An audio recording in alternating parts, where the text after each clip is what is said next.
Just some topics for today. We're going to be looking at two different modalities and some different tools that you can gather from both and different ways of kind of looking at the different sides of depression and different ways people may be experiencing them.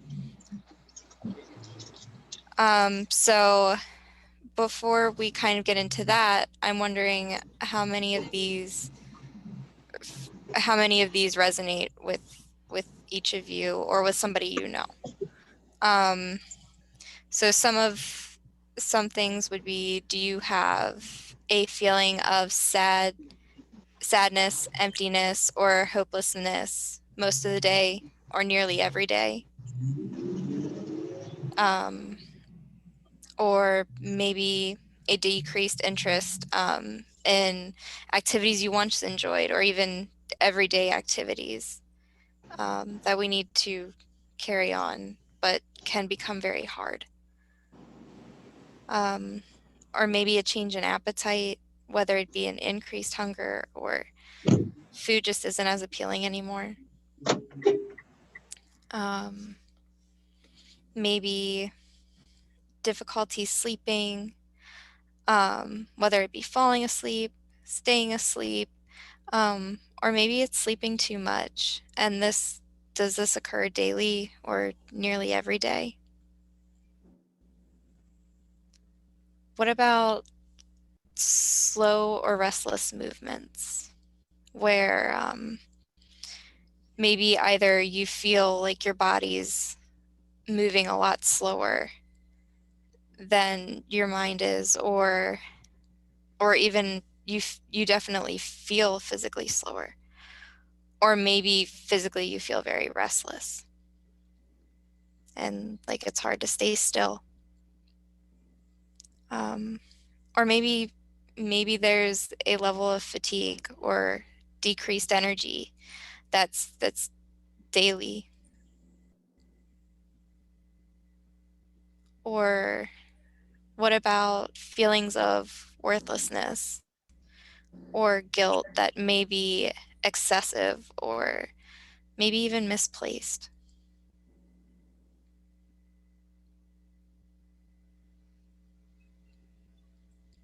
There may be also a decreased ability to concentrate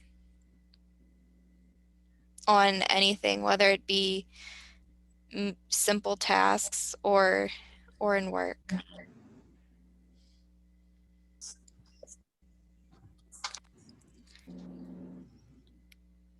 So thinking about those feelings and those symptoms, according to the DSM-5, 5 or more of those symptoms that last longer than 2 weeks may indicate depression. All right, let's take a pause here. Talk to us. We want this to be interactive. Tell us. You can keep the screen up. Keep the screen up. Tell us about your experiences with any one of these symptoms. Feeling sad, emptiness, hopelessness, nearly most of the day or every day. I don't want to talk. You guys talk to us. Tell us which one of these symptoms resonates the most with you. Can we say all the above? Yep, you got it. All right, let's go one at a time. It might not be all of the above at the same time, but I feel like I might go through a cycle of all of these in one day. All right. Tell me about it. Walk me through that cycle. I could sleep a full 8 hours and still wake up feeling tired. I definitely cannot focus and stay still for a long time.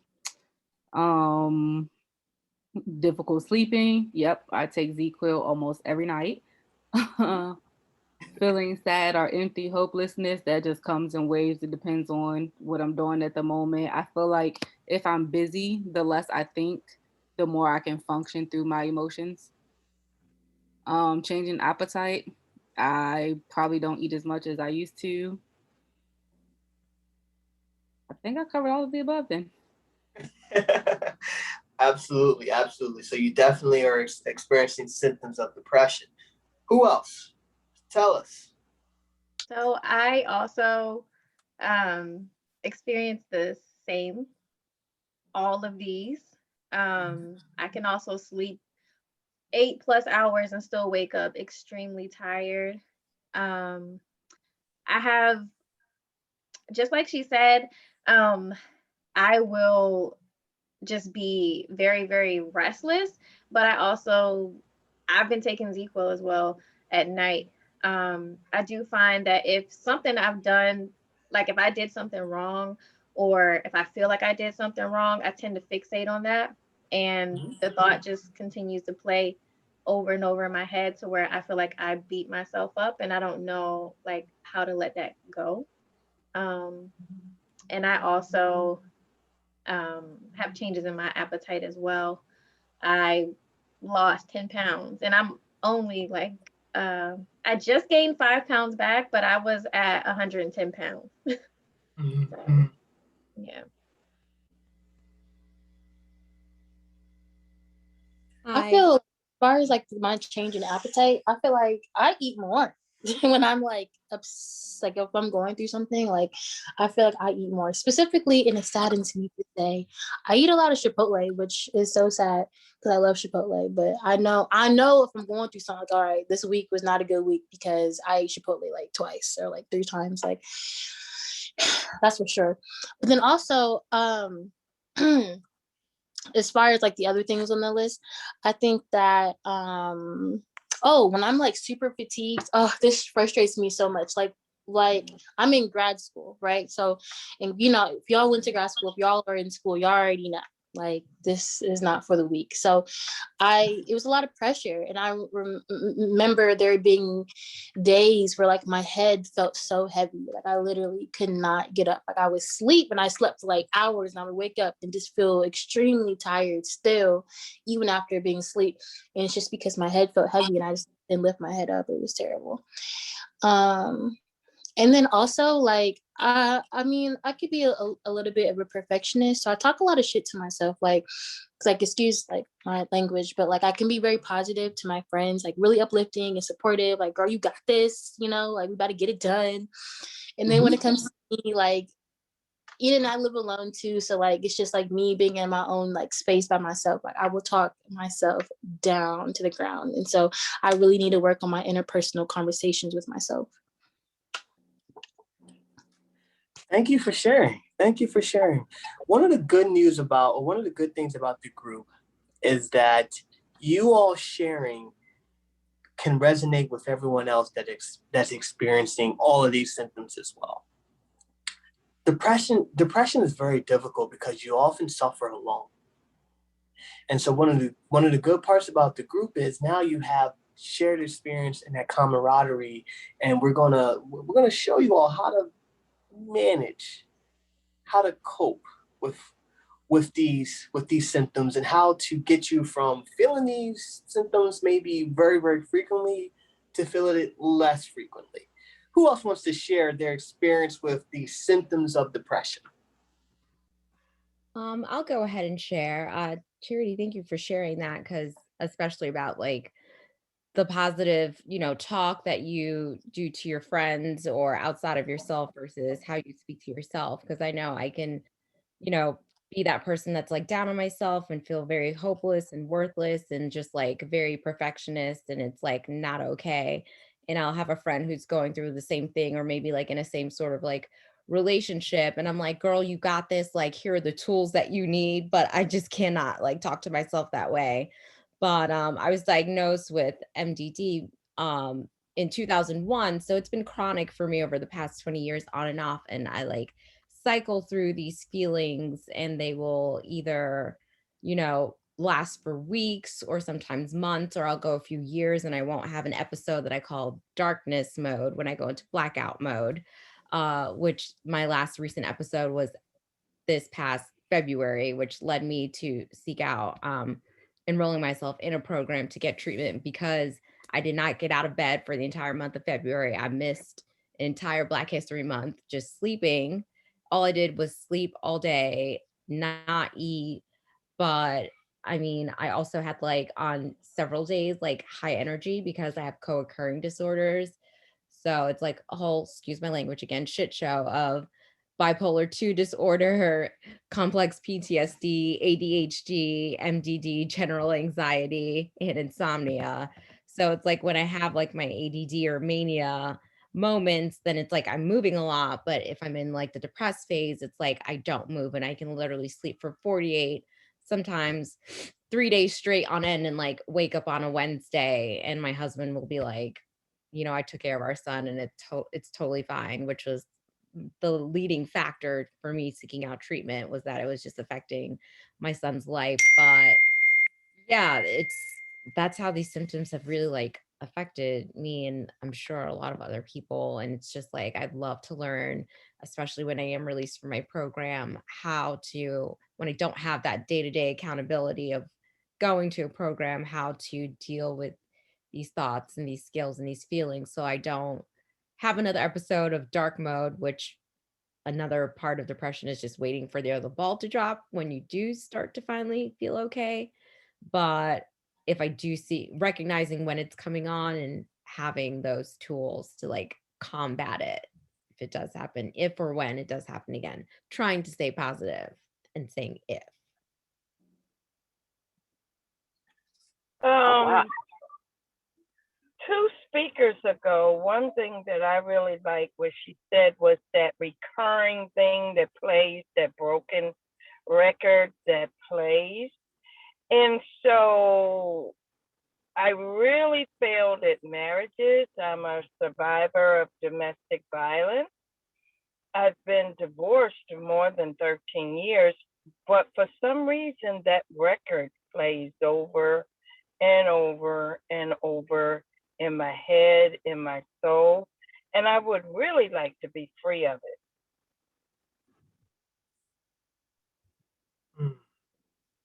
Yes. Yes. Thank you, Misha. And thank you. Speaking now. And thank you for sharing. I'm trying to see the name. Can't see the name of it, but thank you. Thank you. And in regards to Makeda, yeah, thank you, Makeda. It takes a lot of courage.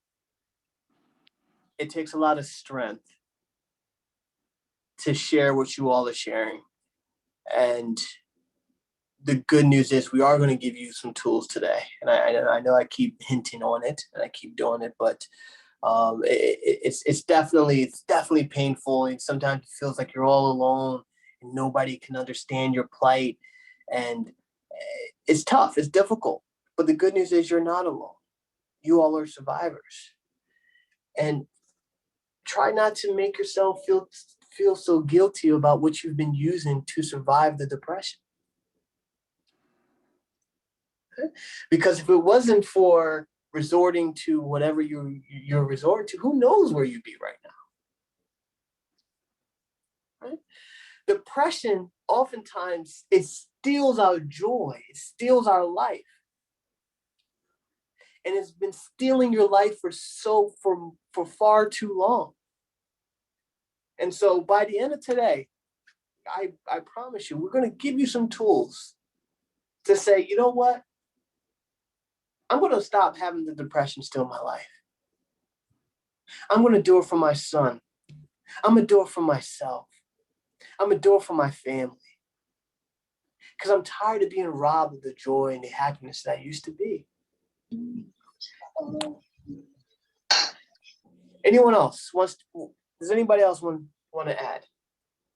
I'm sorry, I was trying to, it kicked me out. This is Alicia. So I appreciate people sharing, because one of the unfortunate things that I go through is feeling like I'm by myself, even though I have a basket full of like support.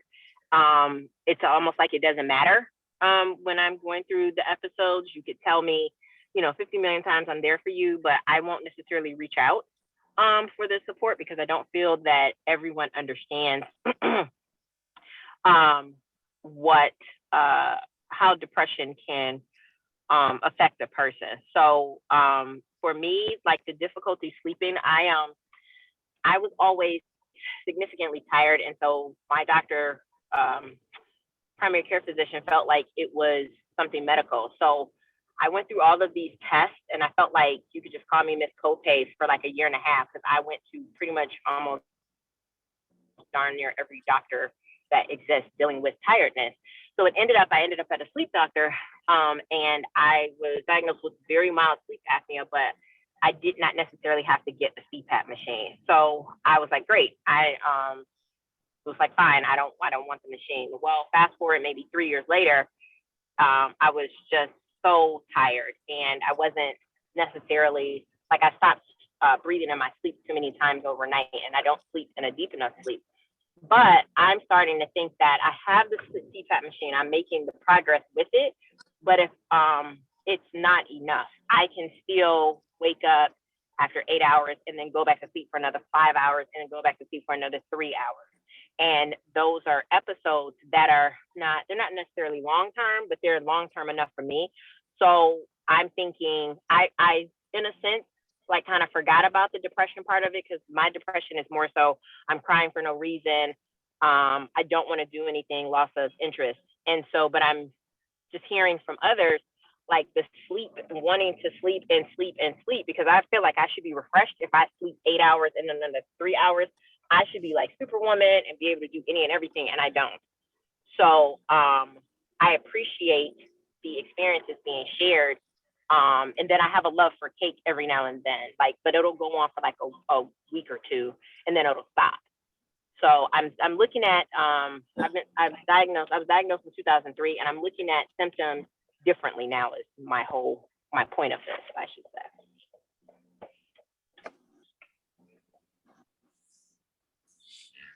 Absolutely. It's I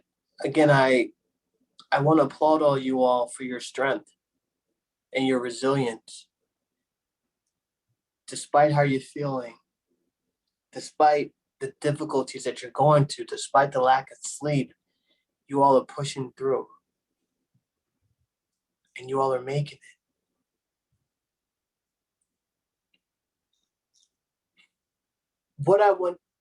Today we're going to work on step 1. You're going to get a lot of things out of here, but I just want you to focus on taking one step. Okay. Does anyone else want to share? Thank you. Thank you all. It's just so powerful, and just hearing you all's stories and hearing the commonality, and now realizing that you're not alone.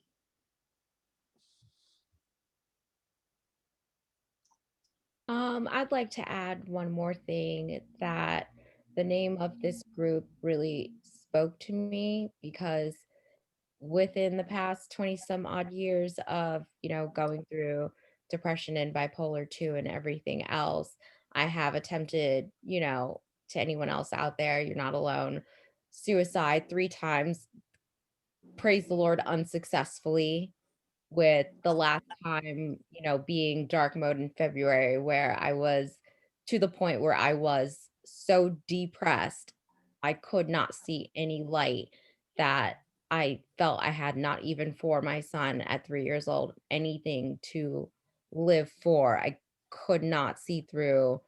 I see the San Francisco in the back, Franklin, through the San Francisco fog to save my life. And so being here today and being resilient is a blessing in the name of this group, and finding this group that I found today after just spending hours online researching just, group therapy for, depression and mental illness.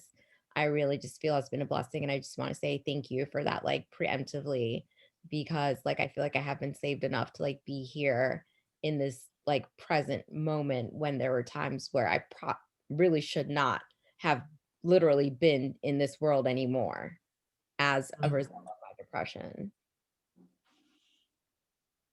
And we thank you for your life, and your life is meaningful. There's a greater purpose for your life. And we hope throughout these 4 weeks that you're going to be able to find that greater purpose. And we hope that you're going to be able to look at the depression and say, yes, you're here. It's funny that you said that, because Everyone knows who Abraham Lincoln was, right? President, Emancipation Proclamation. He actually suffered from major depression. So much so that he tried to kill himself a couple of times.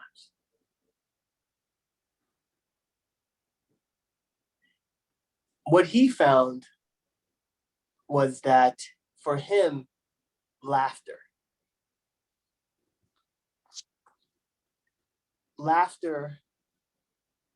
and storytelling helped him to be resilient. And so what I want you all to do is to find that thing within this, find that thing within it that's going to help you with that resilience.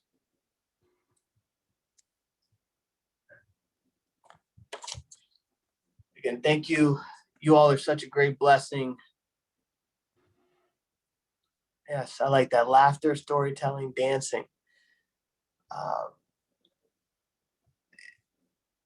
There is that something that's going to make you resilient. And we are going to find it we are going to be on this journey together, finding that thing that we can be that resilient. Thank you. Brittany?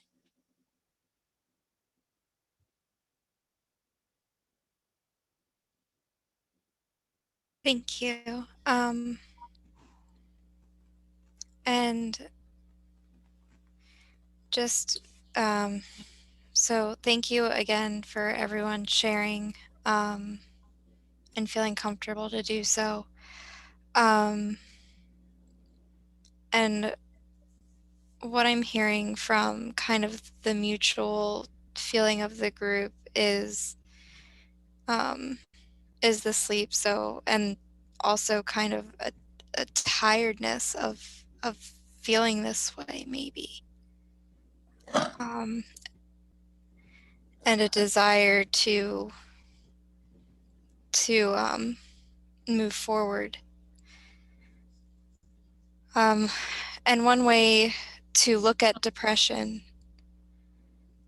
one example of a way to look at depression would be through a person-centered approach, which through this approach, depression and these symptoms may be coming from a place place of incongruence. And that may mean for somebody that they have an idea of themselves, of the perfect selves, or of where they want to be.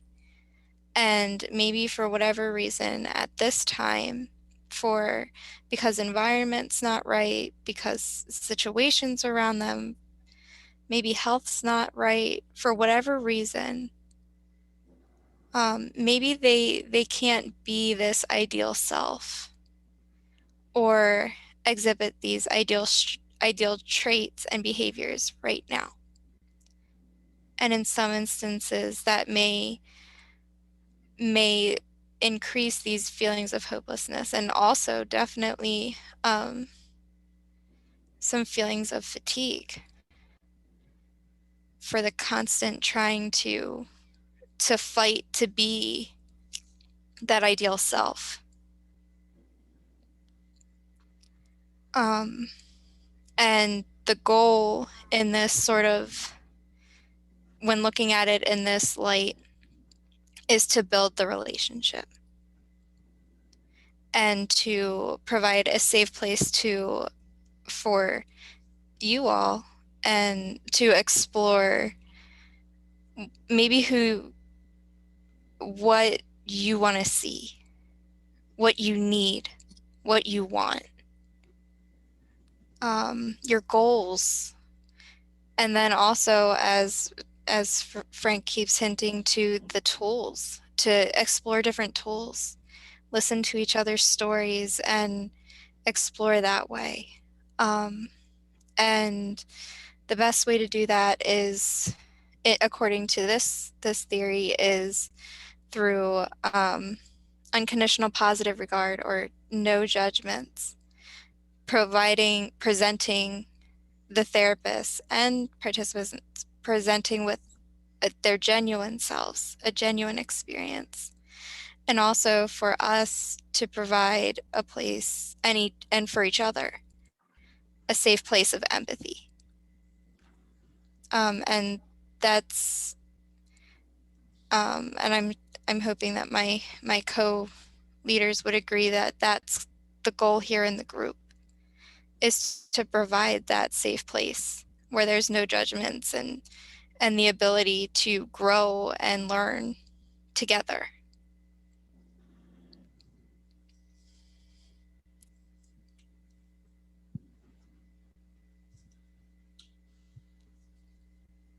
And I'm wondering if there are any thoughts or how that resonates with anybody or any questions.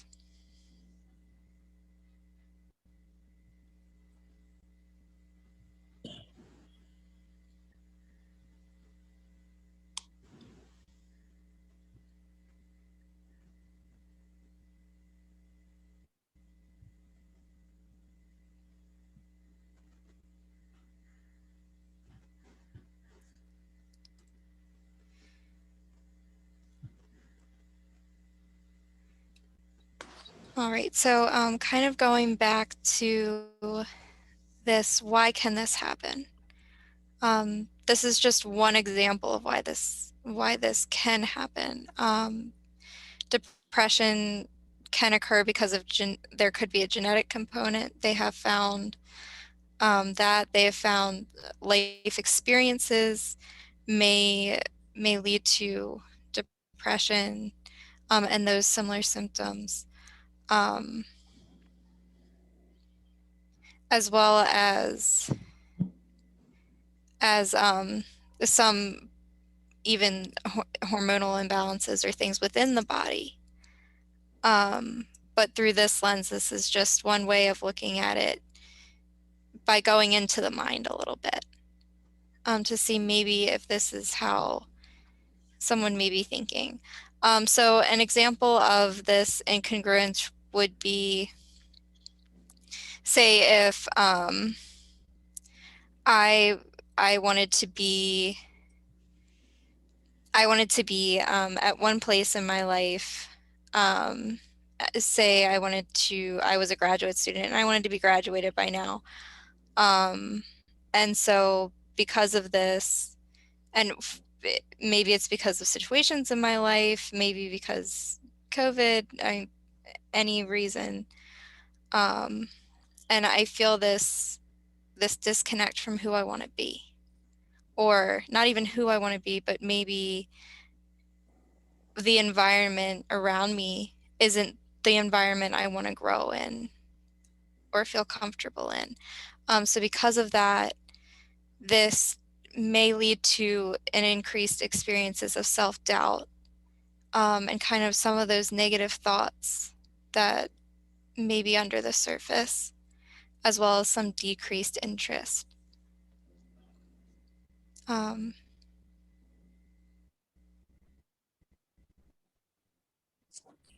I'm wondering if this resonates with anyone. Yeah, I can definitely relate to that. I never understood that there was a term or a theory for it. So that is new information. Thank you for sharing that person-centered theory. But I just always thought, like, at 38, I expected myself to, be making a certain amount of money, be living somewhere specific, like have all of these things like that I mapped out like on my vision board, or as a little girl that I laid out for myself, growing up, like I was going to be married by X and have a kid by like X, and we were going to be living here and it's going to look just like this. And anything else that like did not fall into that category just like felt like my world came crashing down. So it was those expectations of what I think I should be, or where I think I should be, or how I think I should be, And when it doesn't come to fruition, it just like other people cope with it and they can just take an L and move on. But it's like devastating when you're suffering from depression, according to this theory, the person-centered theory. So that's my take on it. Yeah, I would definitely have to agree what you said. For me, it was both my parents. I found out they had been diagnosed. I had no clue until I was walking past their medicines that they have on a dresser, and they were prescribed Zoloft, and there had never been like discussions about that prior to, because I was born when my mother was 40 and my dad was 49. So, and they're from Alabama, Mississippi, so you don't have conversations about depression. You don't even go to counseling. You don't do it together. You don't do it individually. You don't do any of that. So, when I started looking at my family on both sides, there is a history of it. So it was helpful in thinking. I kept thinking something was wrong with me because when I got diagnosed, I had just finished grad school. I started grad school with a newborn and helping to take care of my aunt who was a cancer patient, which was none of the tasks that I was going through was easy. I was in school, I was working, and I had a graduation gathering, and I left the graduation gathering to go sit in a bar with a friend. And I was so comfortable, but I had no joy. I was not excited about who was at my gathering. I'm supposed to be celebrating getting my master's degree. I didn't care. I literally like somewhere else. And so, unfortunately, from that comes the judgment of why did she leave us? Why would she? We took the time to come over, and celebrate with you. So it was the beginning of not understanding what was going on with me, but I didn't want to have conversations about it because I don't like when people say like, why are you depressed? What do you have to be depressed about? And they start listing all the things that you have achieved in your life. And you're looking at the person like you have absolutely no idea what's going on with me. Like if I could turn this off or be without it, I would. I'm not doing this on purpose. I'm not feeling the way I am on purpose. It's something that is going on inside of me that I want to get help with. I was determined to be able to still, in a sense, function. I don't even say normally, but function to what's best for me. Because I don't want to do normal. I want to do what's best for me when it comes to my day to day. But if that means sleeping all weekend, doing without activities for weeks at a time, I will do that first. Where before I would keep pushing myself and then just end up back at square one, which is not healthy for me.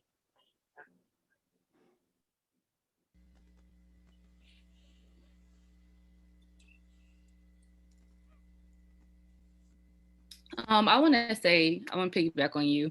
I definitely understand what you're saying because a lot of people who do not face depression or anxiety do not understand that everything around you can appear perfect, but that has nothing to do with what you're feeling internally.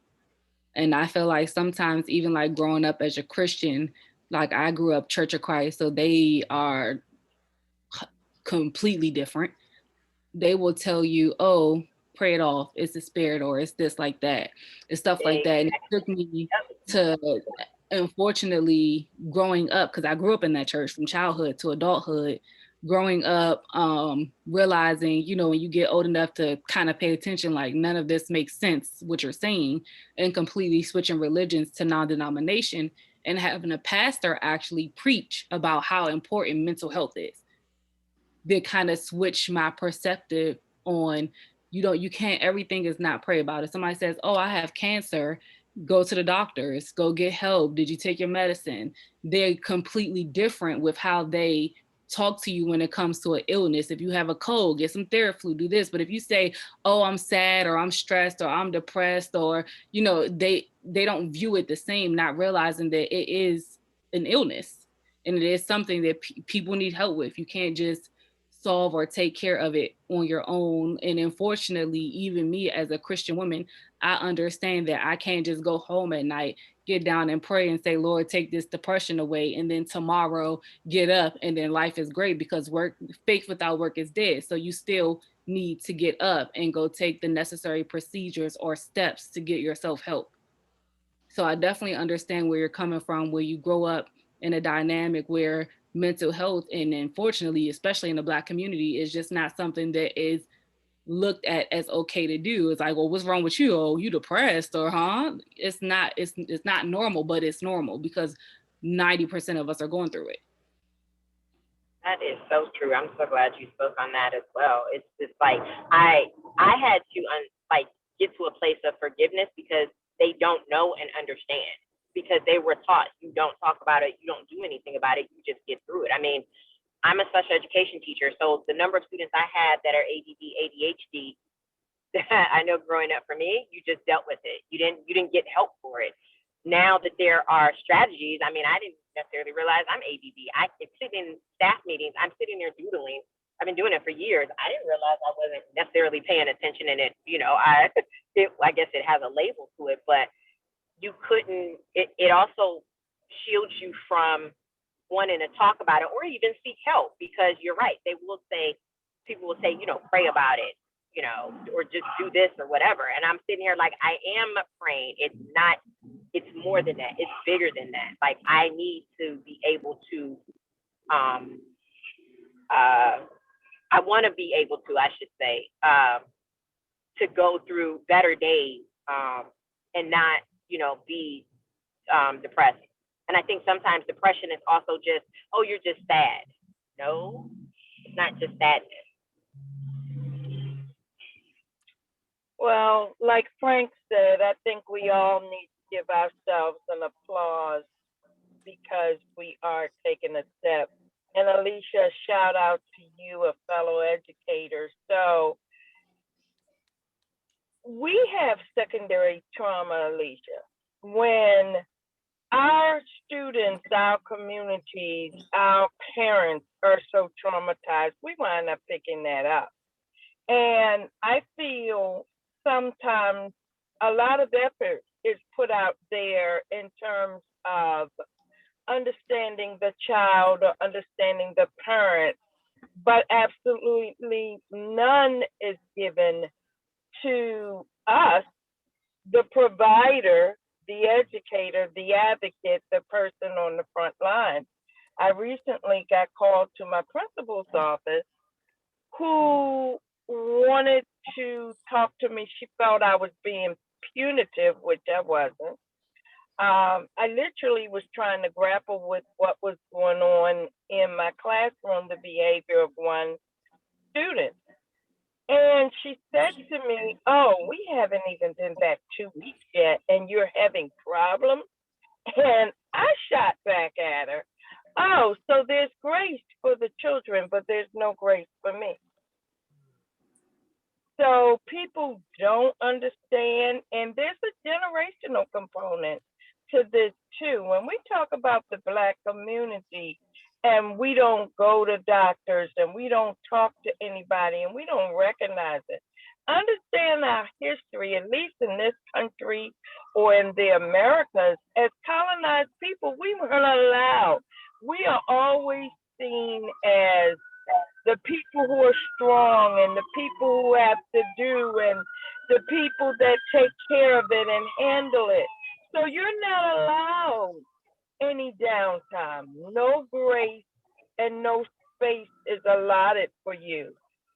So, really, hug yourselves, applaud yourselves for taking the steps so you can pray about it and you can do this and whatever it takes in order to continue functioning.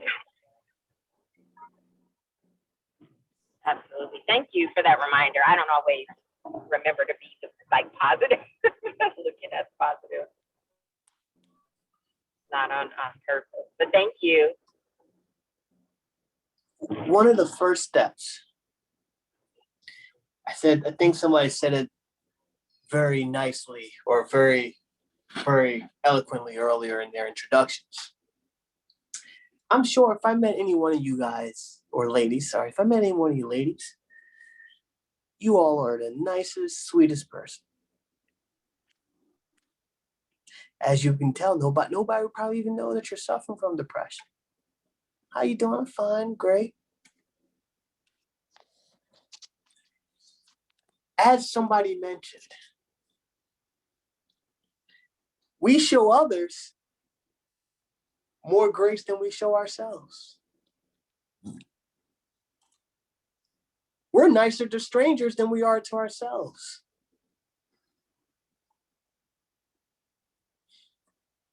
First thing I want you all to work on this week, giving yourself more grace. Be more loving and understanding towards yourself. Stop being so hard on yourself.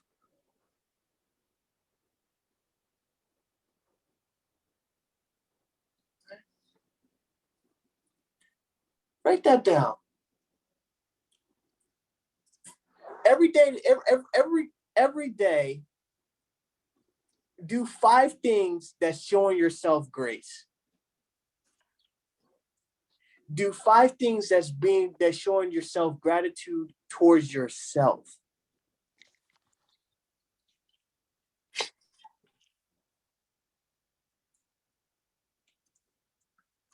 And also 5 things that show gratitude towards others.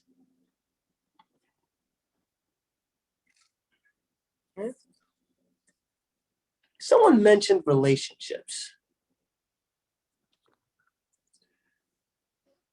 And this ties into Brittany and what she told about her future self and lost expectations, right? Remember, there's 3 types of relationships that you can have. There's the outer relationship that you have with people. There's the inner relationship. There's the Holy of Holies. The outer relationship that you have with people is the hi and bye. Hey, how you doing? I'm good. There's some people that you need to keep with the outer relationship. One person mentioned, I was at my own graduation. I didn't want to be there because I didn't even like the people that was there.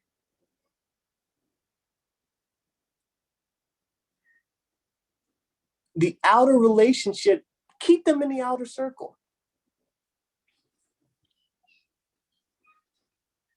The inner relationship that you have with someone, that's when you have those, maybe it's a coworker, a good friend, you all might catch up every now and then, might go out to dinner, happy hour, it's very social, very, very casual.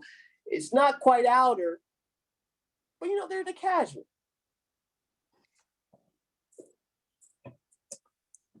And then now it's the Holy of Holies. Those are relationships that I want you to foster even more. Are those individuals that when you can let your guard down, you can be yourself, and they actually add more, they actually uplift you.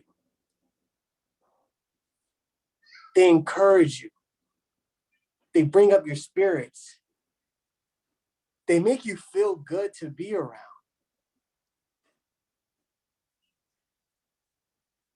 The problem oftentimes in some relationships is that we're trying to have a holy of holy relationship with somebody that should really be in the outer, should really be outer. We're trying so much to be around people, to please others, to do all of these things,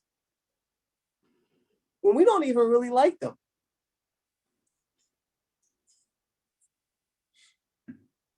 whatever is not causing your life to grow, you need to cut it out.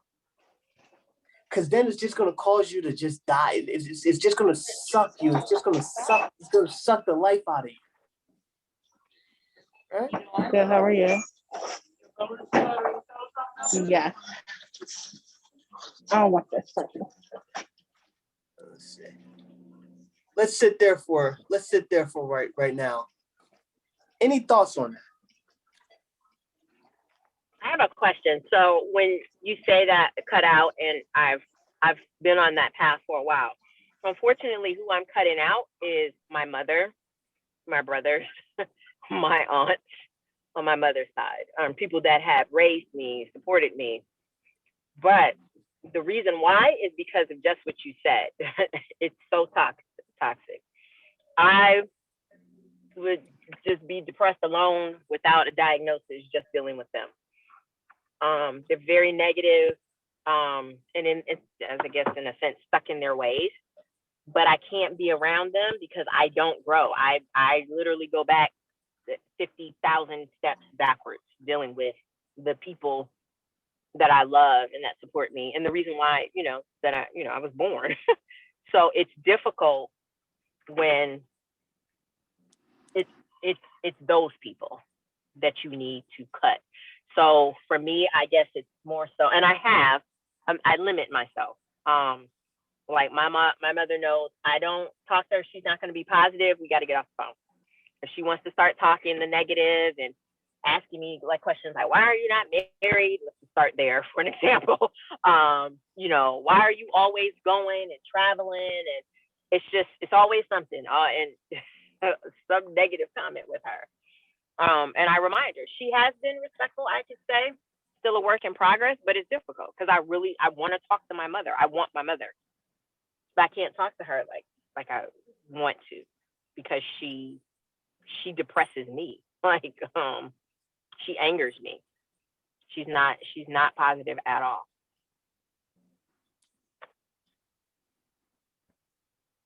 Any thoughts? Thank you. Go ahead. I would like to also add to that. I have dealt with that all of my life as well with my mother. It's been a very rough relationship. I would say it wasn't until I moved out as an adult that we were able to communicate. My mother has also been very negative to me, which I feel like it kind of set the tone with how I speak to myself and how I view myself. I was always told and shown that I wasn't good enough. I was never doing anything right. And it was also that when I did have a sense of happiness in my life, it was always, what do you got to be happy for? Like, I'm not happy. So why can't you be down and mad and upset like me, And so I'm in that space, but I'm also in between where, like you were saying, to cultivate those really deep relationships. I have a tendency to, when I'm in this depressive state, to isolate myself to the point where I'm like, I can't talk to anybody. Nobody cares about me. I don't want to burden anyone, right?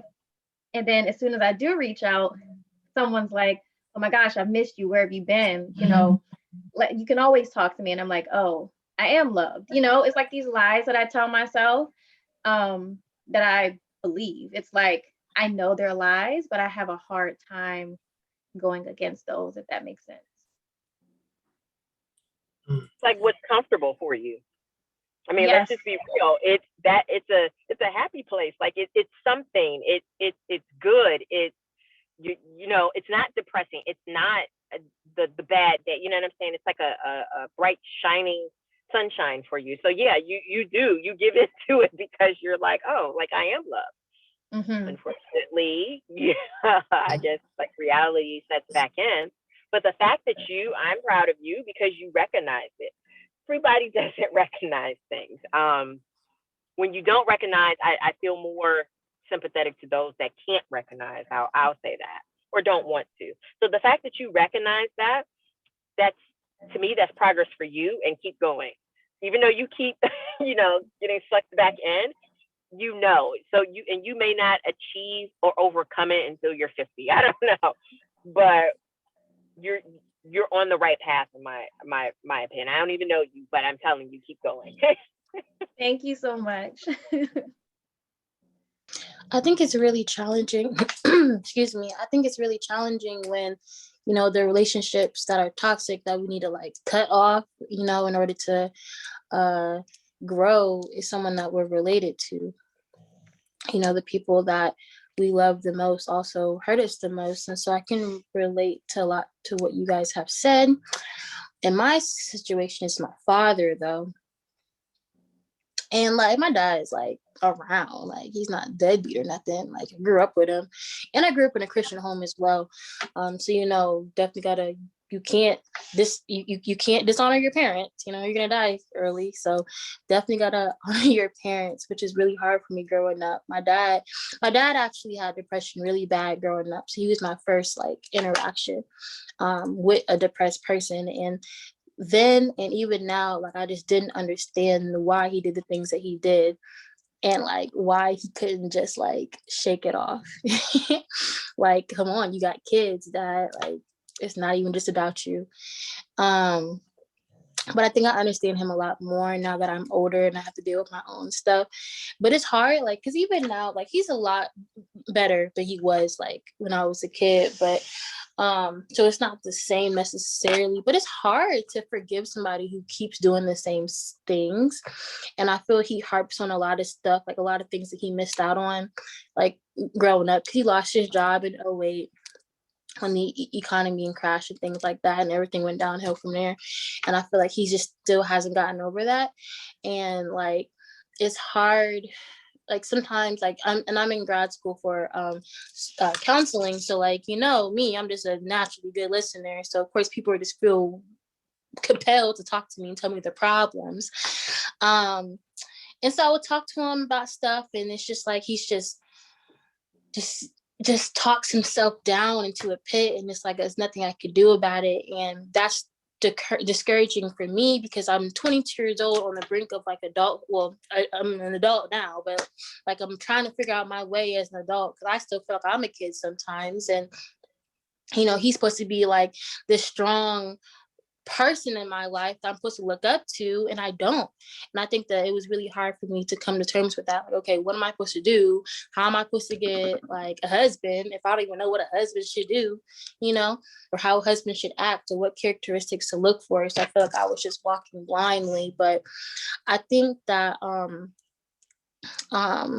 for myself, like to deal with this might sound like bad. This might be a bad like way to cope maybe, but I don't know. I feel that when it's my family, when it's people that I'm related to that I can't necessarily just cut off and just get them out of my life, I just take them for what they are, and I use them as an example to what not to do.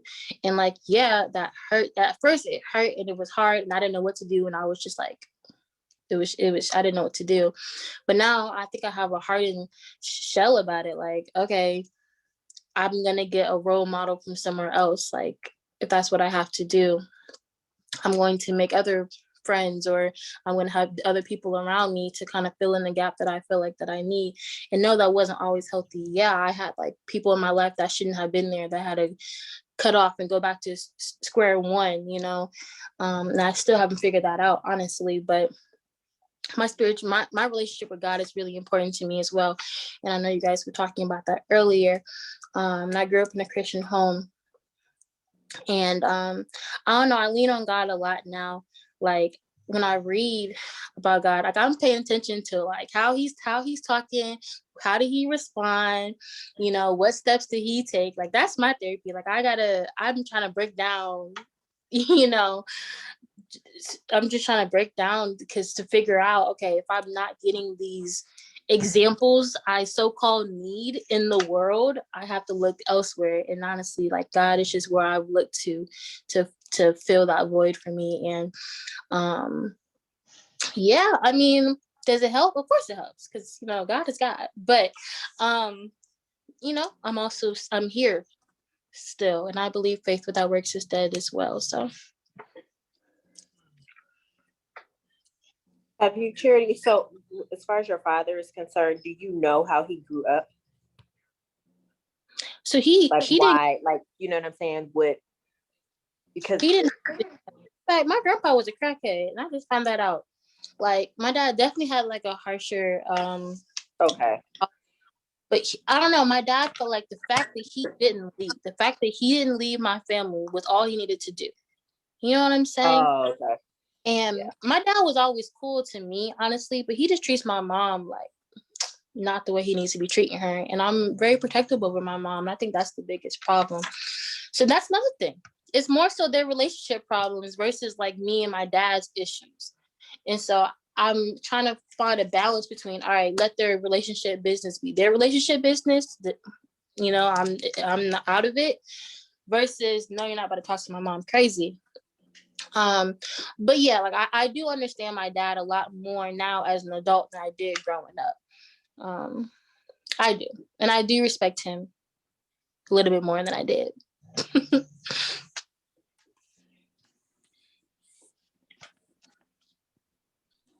Does anyone who hasn't shared yet, thank you so much, Charity, and thank you all for sharing. I know it's very, very difficult. Does anybody who's been a little bit quiet want to share? We were talking about the difficulty in leaving toxic relationships that may be not fostering your growth. Does anyone want to share?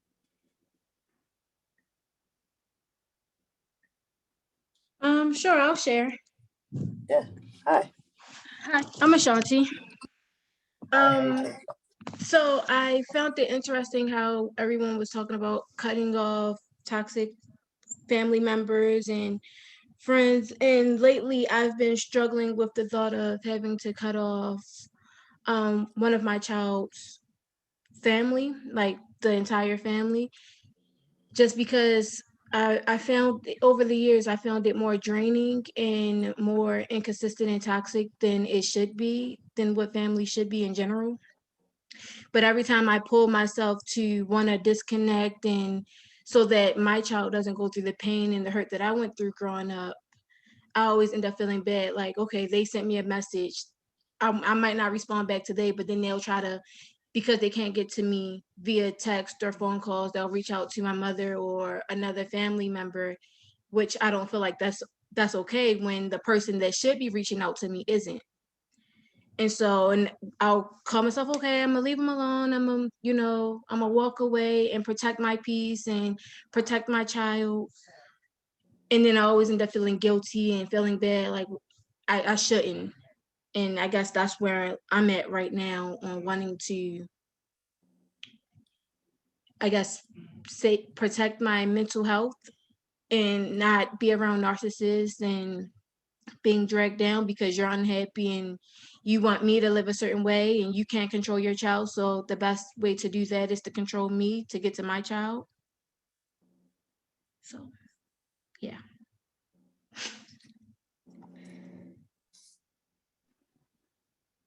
Thank you. I think your insight in that situation is very, very powerful.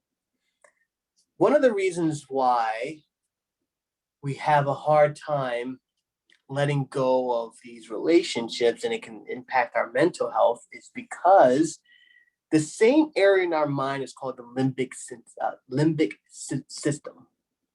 The limbic system is in charge of mood and feelings, smell, touch, and the relationships that we have built with people, the memories, is stored. They get stored in the limbic system. And when we find ourselves pulling away, our limbic system misses those interactions. This explains why sometimes people in abusive relationship go back to the abuser. Sometimes people in toxic relationship, it's better for me to be in this toxic relationship that I know versus to go somewhere else that I don't know. Your body is missing that interaction with them. even though it is not that great, your body still misses their smell, their touch, their warmth. And that in itself can spiral you into a depressive state. And so to answer that question on how do I deal with somebody that's in a how do I take myself out of a toxic relationship? I think the speaker that just spoke, she said it so well. Realize that people's actions and behavior are not a reflection of your actions or behaviors, but is a reflection of how they feel on the inside. A strong, confident, uplifting, encouraging, positive person is not going to treat somebody in a harsh way. People often associate strength with how loud somebody can be, or how aggressive and this and this and this. But the real positive, those positive behaviors, those positive interactions, when somebody's very toxic and they just bringing you down, it's not a reflection of you, it's a reflection of them. And as the person just said, they want to use that behavior to control you because they don't have control. That's the only control that they have in their lives. You are serving as the pawn in their life.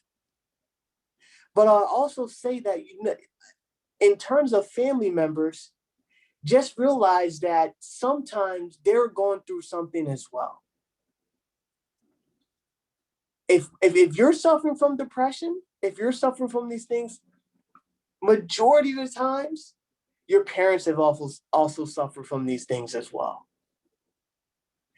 They're not able to articulate, they're not able to communicate, or it's not talked about, as somebody once said, oh, this is what I'm going through, and this and this. All you get is their actions and their harshness.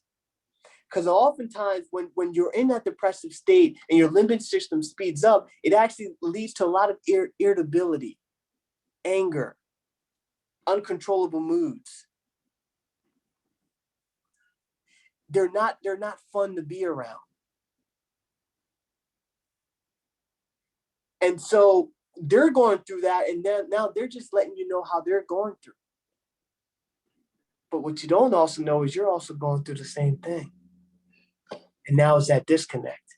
Instead of saying, let's not fight each other, let's work together to fight whatever's impacting us, now we're just turning the hate on each other.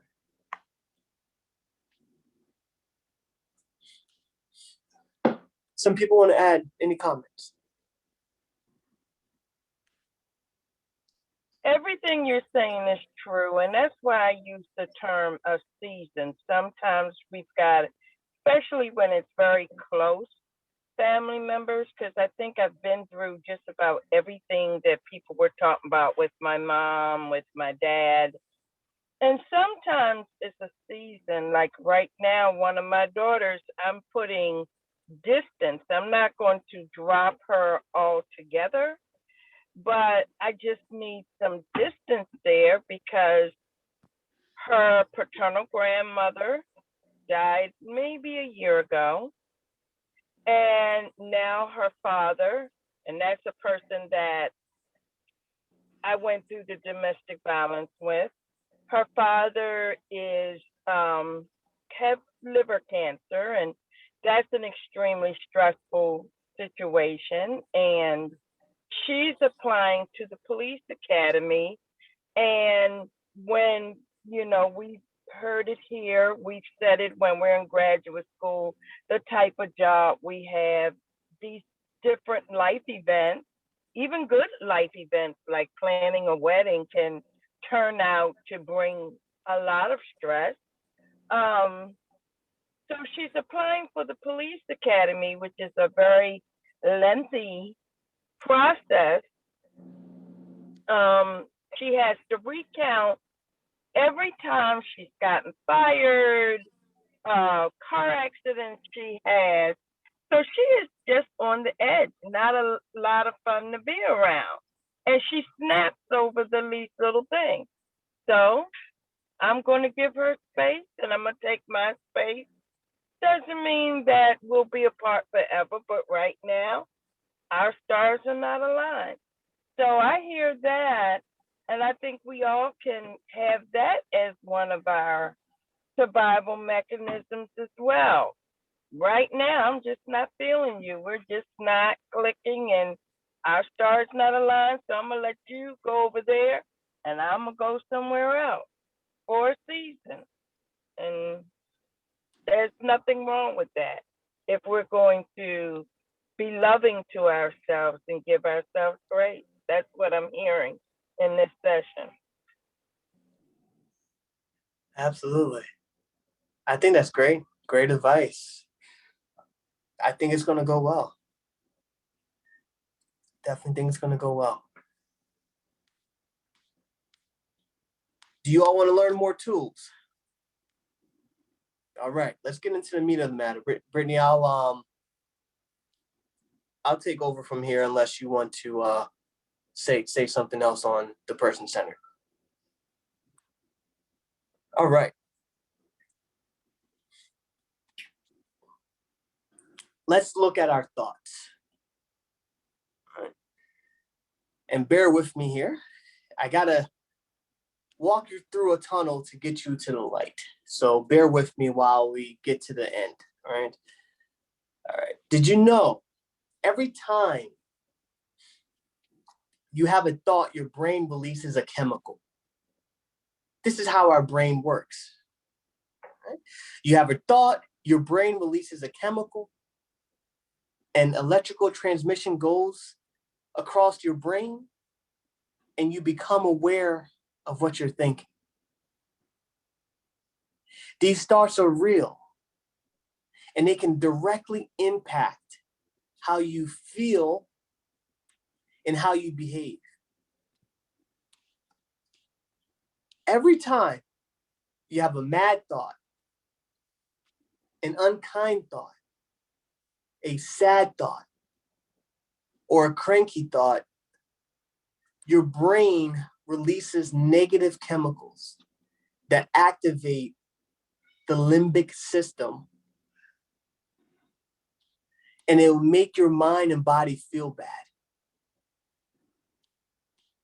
Right? Think about the last time you were mad. How did you feel physically? Typically, when people are mad, their muscles get tense. Their heart beats faster. Their hands start to sweat. And they may even begin to feel like a little dizzy. So your body reacts to every negative thought that you have. Likewise, every time you have a good thought, a happy thought, a hopeful thought, a kind thought, your brain releases chemicals that makes your body feel good. Think about the last time you had a really, really happy thought. You went to a good dinner. You cuddled a child. How did it feel? Typically, when you have a happy thought, your muscles relax, your heartbeat, and your breath slow. Your body also relaxes to these good thoughts. Right? We know that your body reacts to every thought that you have. Right? People that take polygraphs or lie detector tests, they're hooked up to equipment that measures hand temperature, heart rate, blood pressure, breathing rate, muscle tension, and how much your hands sweat. When the tester asks you, did you leave the toilet seat up? Did you steal the last muffin? And if you did that thing, your body's likely to have a stress response that either your hands get colder, your heart goes faster, your blood pressure goes up. And then without even saying anything at all. But the opposite is true as well. Right? If you didn't do something, your hands become warmer, your heart rate will slow, your blood pressure goes down, your breathing becomes slower and deeper, your hands become drier, your muscles become more relaxed. Your body reacts to every thought that you have, whether it's about school, friends, family, or anything else. Right? If you think about good things, you will feel better. The problem is this with thoughts, and bear with me, we're going to get to the depression part. I got to get you some information. I got to get you some foundations first. Oftentimes, we can't control our thoughts that we have. And oftentimes, the problem that happens is when we have a thought, they're not always true. You do not have to believe every thought that goes to your mind.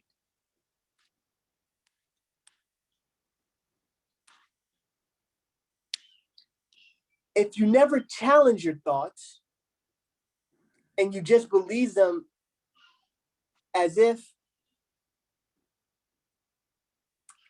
they were true, they start to invade our mind. And now we go down through the cycle of negative thoughts. Now we go down into that cycle of depression, that dark place. Right? Look at it as ants. Typically, when you see an ant in a room, you don't typically just see one ant. You see multiple ants. They're everywhere. Right? And then they become more then they become more irritating. Think of your thoughts as ants. And when we have one negative thought, it floods our mind into having 20, 30 negative thoughts. And the ant, we're going to use that as an acronym for an automatic negative thought.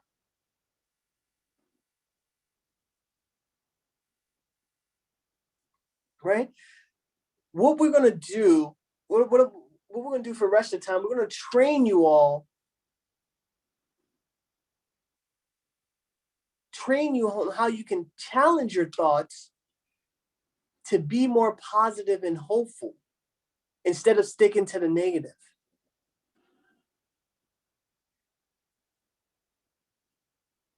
You can actually, your body and your brain and your mind is so powerful that you can actually train to focus on the good thoughts. And then you can also train to focus on the negative thoughts. And what happens in depression is the fact that a lot of times our mind is focusing on the negative thoughts. This is the psychological depression. There's also that type of depression that it's really a chemical imbalance. We're not going to focus on the chemical imbalance today, because that if you have a true chemical imbalance, then you need to say, okay, if I can't control my thoughts and I feel that there's just something not right, then you need to seek further help. Talk therapy alone will not be able to help you.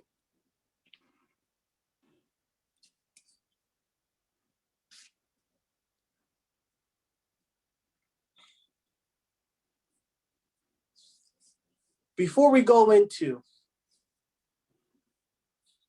showing you all how to challenge these automatic negative thoughts, and how to first notice when you're having these automatic negative thoughts and how we can correct these negative thoughts, does anybody want to give? Does anybody, I'll stop here and I'll get some feedback. I think Joanne, did you have something to say? Joan, Hi. can you hear me? Yes, ma'am. How are you, Joanne? Okay, I just didn't think you could hear me or see me because I'm on a Here. phone. Yes, I can hear you. We can't see you, but yes, good evening. Okay. I don't know why you can't see me. It's something with my phone. It's okay. I think I'm older than everyone here. Not that that matters one way or the other, but I've been having a very difficult time for many, many years. And my mother did suffer from anxiety and depression. I've been on medication. I am not well. And some days I just don't want to get up. And I feel like I just said in the message, I don't feel like I'm heard. I don't feel like people care. And that makes it even more depressing. I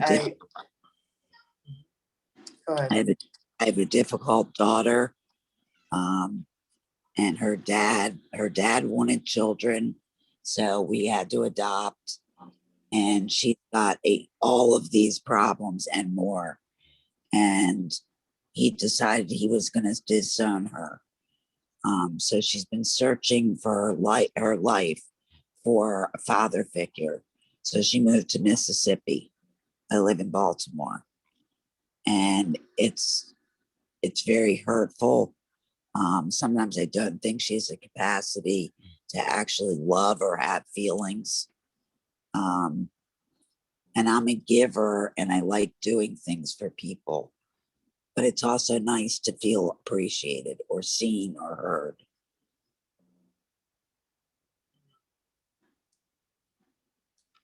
What I heard you say, Joanne, is that you are a giver. I am. You like to give out of the goodness of your heart. Yes. You give and give and give, and people take and take and take. Yes. But they never replace. They never fill. They never. It's never reciprocated. It's a one-way relationship. Yep. Earlier on, did you hear when I was talking about the 3 types of relationships that you can have with people? Yes. Are you giving to people that are in your outer court, or maybe in your inner court, where you really should be focused on giving to people in your holies of holies? Well, unfortunately, I have sort of put myself in a bubble in the past year or so. So there aren't that many that are in my inner bubble. I have no family left except for my daughter and my brother. And my brother is not nice to me. And I have a cousin that had neck surgery. She stayed here for a month. She trashed a chair in my house, and I've not heard from her since she left. And I'm tired of this. You deserve more. you definitely do not deserve to be treated like this, Joanne. And it's tough. It's tough when you're giving so much of yourself to others, but they're not giving the same back to you. And so what I would recommend is that I want you to start giving back to Joanne first. At this point, I don't even feel.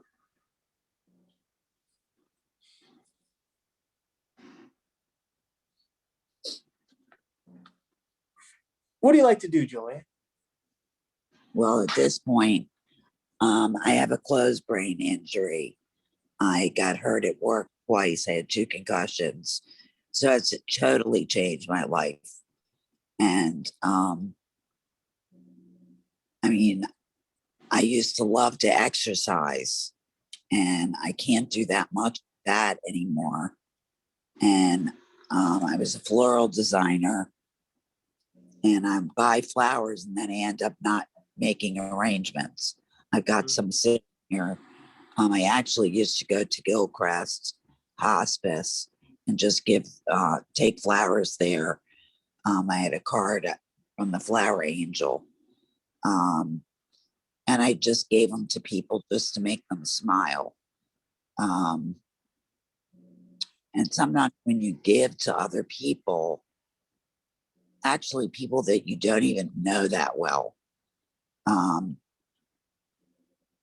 and you see the gratitude on their face, that makes me feel good. I was volunteering, but I can't volunteer now because everything's closed. I would say this, Joanne. What I want you to do is to make a flower for yourself, or to make a bouquet for yourself every day.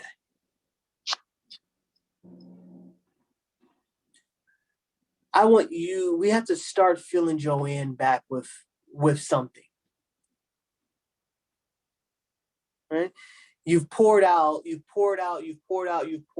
now you have nothing, you have nothing inside anymore. Nope. So now we got to pour back into Joanne. We're going to pour back into Joanne one step at a time. You're a tremendously positive, giving, loving person. And now what I want is that I want you to be giving and loving to yourself.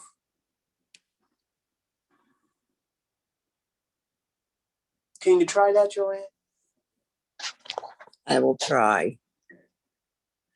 And Joanne, what I want to do is, can I have, I'm going to have one of the co-members here. They're going to reach out to you.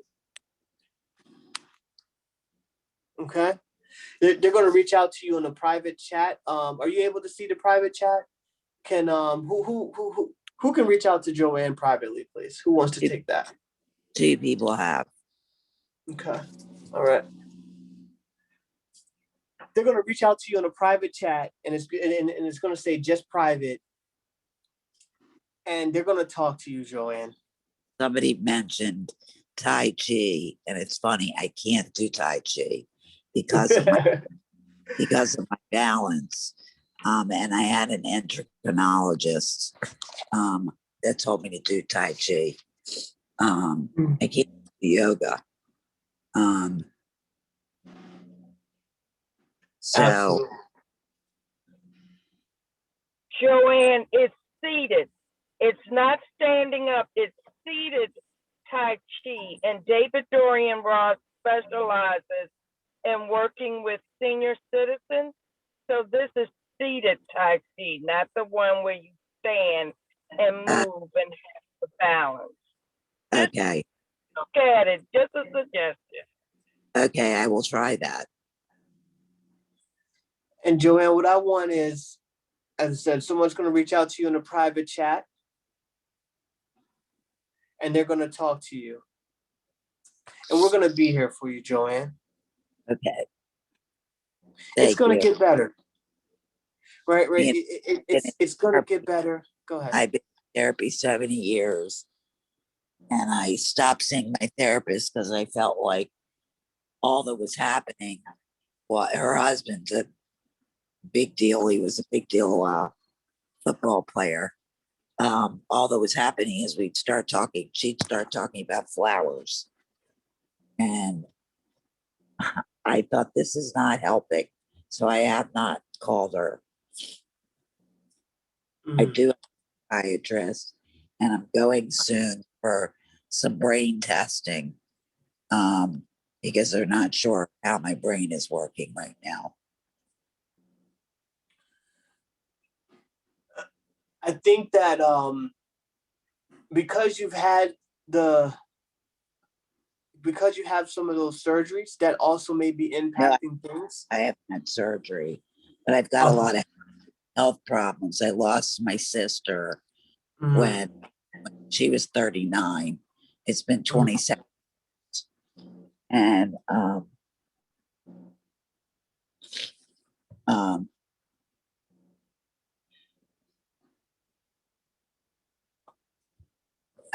I've lost everybody except for my brother, who is not nice to me. At this point, I'm an animal lover, and whoever that was, it just says L. That's me. Okay, yeah, I live in Baltimore too. That 240, that's more Washington, isn't it? Yeah, so I live in PG County. Okay. I live in Owings Mills. Okay, But, I know where that is. It's just, it's going to be Mother's Day someday, and I have no one to spend it with. Is Yvonne on?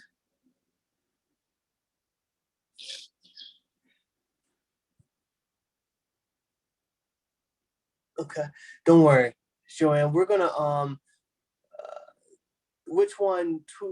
Who from the team wants to reach out to Joanne?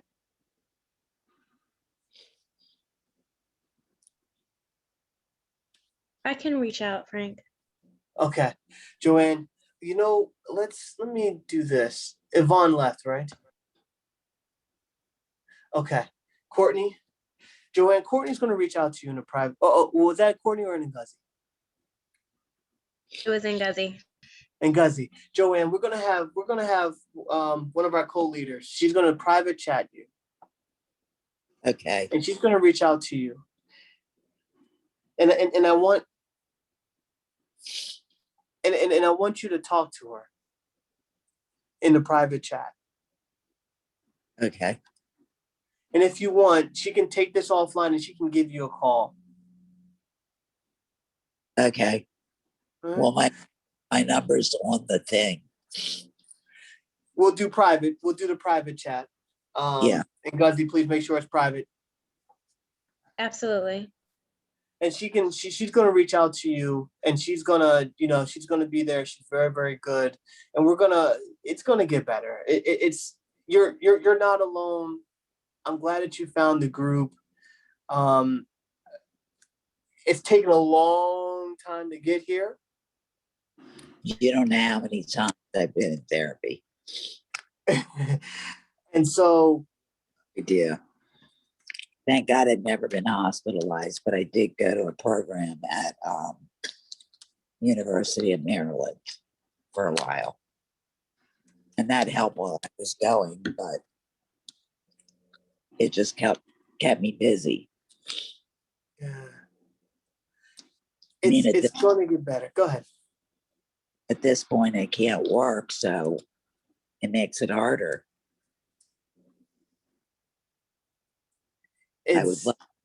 love to be working.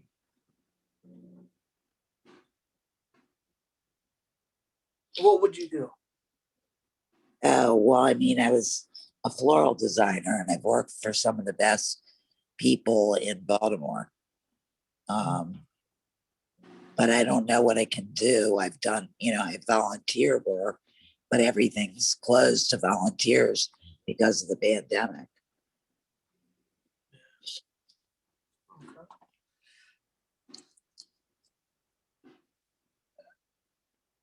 And Guzzy's going to talk to you on the chat, and she's going to walk you through some things that you can do. Does that work, Joanne? Yes. Excellent. No problem. And Guzzy, please reach out to me. Thank you. No problem. Does anybody have any encouraging words that they want to say to Joanne?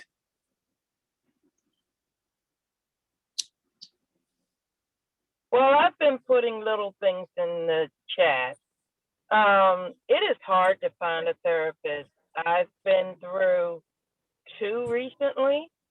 In my life, I've been through a lot. Yeah, and yeah. Ever is a pain in the neck. So I think everybody is saying you're seen, you're heard. I think a lot of us can relate. Maybe not everything, but a lot of stuff. And I'm really impressed by what I've seen so far. Mr. Lartey and his associates, I'm really impressed. So I think you're in the right place at the right time. And just hold on. Or say that again. Have you done this before? What? Therapy or group sessions? Group. I've done therapy. I've done group therapy. Yeah. My life might be the same as yours, but I can relate to different things that you're saying. I can remember different times in my life I may have been in similar situations to where you are. But just because we are not at the same place doesn't mean we can't understand. I think what we're trying to say to you is you're in the right place at the right time. And I think if you talk to Miss Ngozi and, take it step by step, and it's not going to be a magic pill. It's not going to be an overnight situation, but a lot of us have talked about God this evening and talked about our belief in God. And I believe in God's providence. And I believe that he led you to the right place at the right time. So you may have walked or joined this call feeling isolated and alone. And there's no fairy godmother that's going to wave the wand and, everything's magical and different. But I believe that you're not going to be the same way that you walked in.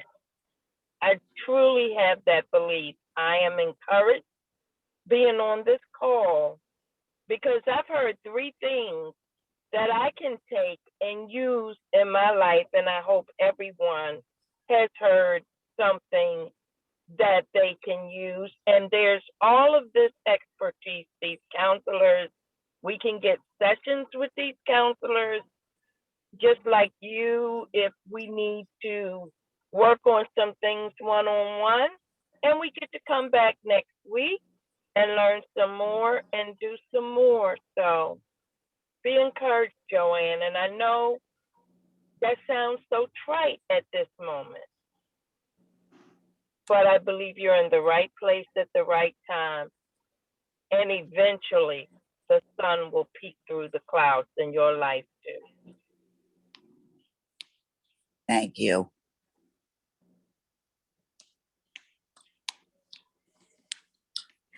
Yes, thank you.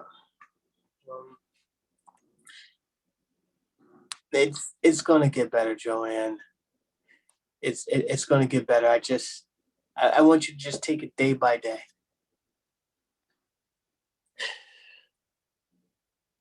Hour by hour.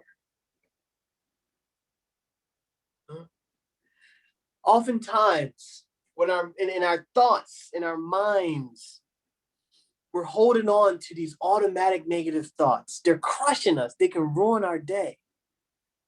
But now we have to train. Your mind is actually, and I know I'm gonna sound silly and crazy by saying this, but our mind is actually able to challenge these thoughts and to talk back to these thoughts, right? And this is a way, believe it or not, our mind lies to us, right? Our mind tells us things are worse than they actually are. Our mind tells us there's no hope.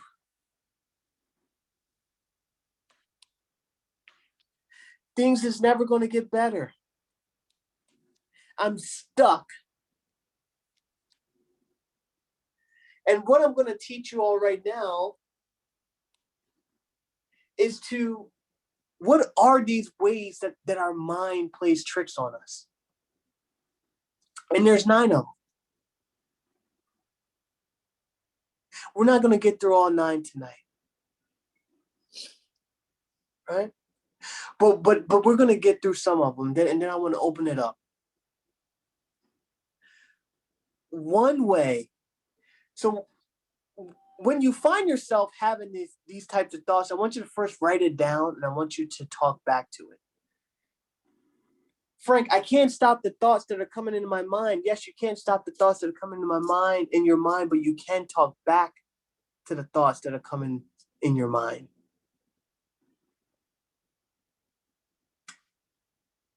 What's one of the ways that our mind plays tricks on us? It's called all or nothing thinking. That's me. Things are either all good or all bad. We see things in black or white terms. If I'm a baseball player and I strike out one time, right? I strike out if I strike out at bat, I automatically assume just because I struck out that one time, that I'm the worst player ever. Instead of saying, you know what? Even the best baseball players strike out every now and then.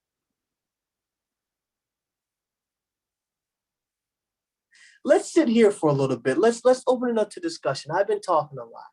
Tell us about all or nothing thinking, and let's work as a team to say, how can we challenge these all or nothing? Because that's the thing. First is labeling the all or nothing thinking and say, yes, I see people, I do that. But now we're going to challenge those tonight. So let's open it up. Talk to us. For me, I think all or nothing, or some of the thoughts that I have, and that is that, like, no one's ever going to love me the way I am with mental illness, or like, my son is either going to come out like unscathed genetically by this, or he's going to come out screwed up, and it's just one or the other. It's just a matter of time. And to speak to like the fortune telling, it's just kind of thinking, as I mentioned earlier, when is the other ball going to drop? Is something bad going to happen again when I get into another depressive mode? But it's just hard to see things in the middle. If it's not this, it just has to be that. And like, the statements, no one understands, or I'll never get rid of my addiction, I'll never be free of depression, is a part of that. Like, always thinking like I'm always gonna like have to deal with this and like have to suffer with it. And that alone is, defeating and exhausting to think about and exhausting to feel all the time. So I guess it's kind of focusing on the negative a little bit because it's very extreme. It's like I either feel good or I feel bad. I just want to get to a place where I feel and I can sit with the feelings good or bad in the middle, and it doesn't have to be kicked to an extreme. And I don't know if anyone else like struggles with those like self-defeating, thoughts of just like I'm just like, if I'm not worth something to like one person, then I'm worthless completely. There's no finding any value in the middle or, like, well, this is a good quality that, I could possess or could offer to this person. It's just like, no, they found something wrong with me, then something is wrong with me. And that is the end of the story. And now I'm all screwed up. And this is all screwed up. And it's the end.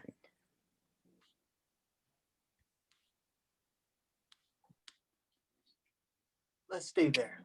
Question. Yes, ma'am. Is there a father involved? Well, my father left. My parents were very young when they had me, and Father, your child's father. my son's father, Yes. he is, and it's complicated relationship between us, but in terms of his parenting with our son, that is very good. But between us, it's a complex relationship. But he is present. We sort So of live your together. We son co-parent. wouldn't, your son wouldn't necessarily get it from you. Well, what I've been told or led to believe is, the nature versus nature and nurture, maternally it's heavier on the maternal side, and his father, no one in his family's ever suffered from it. I recently, found out like someone earlier that it was just unspoken in my family that my mother suffers from depression after like 38 years, and we're just we have the same birthday. We're like 20 years apart. And I just like never knew all of our lives that like, this is what you were going through. Like, this is why we fight all the time. We never spoke about it. So it's just an unsaid thing. But I've heard or have been taught that the genetics are predisposed maternally when it comes to having children. So I'm always walking around with that burden that like if anything happens to Axel, that mental illness wise, that it's going to be because of me. I don't know if that's true or not. I'm not saying that's a fact. I'm just saying that's Makes sense. out of therapy, and I got it from my mother, but then like her father was an alcoholic and it skipped the bajillion family members, and then I had the alcoholic predispositions out of all of the cousins and all of that jazz. So I don't know what to believe or what's true where certain things come from genetically, but yeah, that's just been my experience and what I've been told in the past. Well, even if it is true, the fact that you said one thing that was important, your mother didn't speak to you about her issues. One thing I love about my mom is, though she may not have walked the right path and she may have made a lot of mistakes growing up, she was very transparent with her children. So it kept us from repeating the same mistakes. Not saying we didn't make any, like, my mom has 6 children, 2 are girls. In my family, most women have kids, several kids. They're not married. They're single parents and they've had them at young ages. My sister didn't have kids until she was married. I'm 31. I have 0. So you have the ability to break cycles when you're open and honest and you give your child the tools now to fight whatever is ahead and whatever issues he may have. Like my grandmother suffers from bipolar disorder. She's schizophrenic and stuff like that. So mental illness it is something that most families suffer from. But growing up, my mother might not have knew that about her mother to have the proper tools to fight it. But then when she learned, now she's teaching me. And then when I have a child, I can start at a young age with teaching my child that these or issues that we may have in our family, and give my child the proper tools to be able to manage and get through those things. So you can just do the same thing. You just got to be open and honest with your child. No parent is perfect. Don't walk around trying to pretend to be perfect either. That's what I love and respect about my mom, and why we're so close, and why I'm so open with my mom now, is because she did not walk around and pretend to be perfect. She let me know that she made mistakes, how she got through those mistakes, and she led by example. Thank you so much for sharing that, Elle. And I really appreciate that. That resonates a lot. I have tried that, in small ways as I've been going through my treatment program with him. Like when I wake up in the morning, I was like, I'm like, mommy's going to school so she can start to feel better, because like the catalyst to all of this was him coming crying, like, why don't you love me anymore? You don't play with me anymore because you're just always sleeping all the time, when I was in dark mode. And so I decided to start finding, little child friendly ways to kind of explain, if mommy's brain is, hurting, but she's going to get better.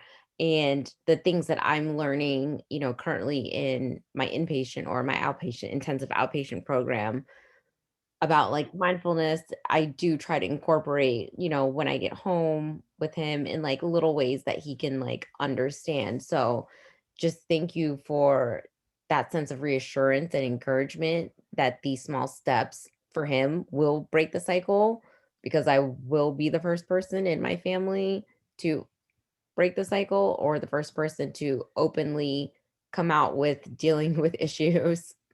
Because my mother is just, like we spoke about earlier, Christian. My parents are, immigrants. I was the first person born in America. In Guyana, it's just unspoken mental health, African American community. It's just unheard of. And most of our family still doesn't know, that she struggles with. And there could be more that I don't know about. So thank you for that. You're welcome. All right. Before we move from this, we're giving you tools today. We're talking about automatic negative thoughts and how to challenge them. Our mind tells us something, and we automatically believe that it's true. Right? My mind can tell me, Frank, you're going to wake up today and if you go play the lotto, not that I do, you're going to win $1 million. And I'm going to tell my mind, nah, I'm not winning the lotto today. But let that be a negative thought. Let that be something negative. Then my mind's going to take hold of it. And then now my mind's going to believe it. When you're suffering from depression, your mind is disproportionately focused on the negative.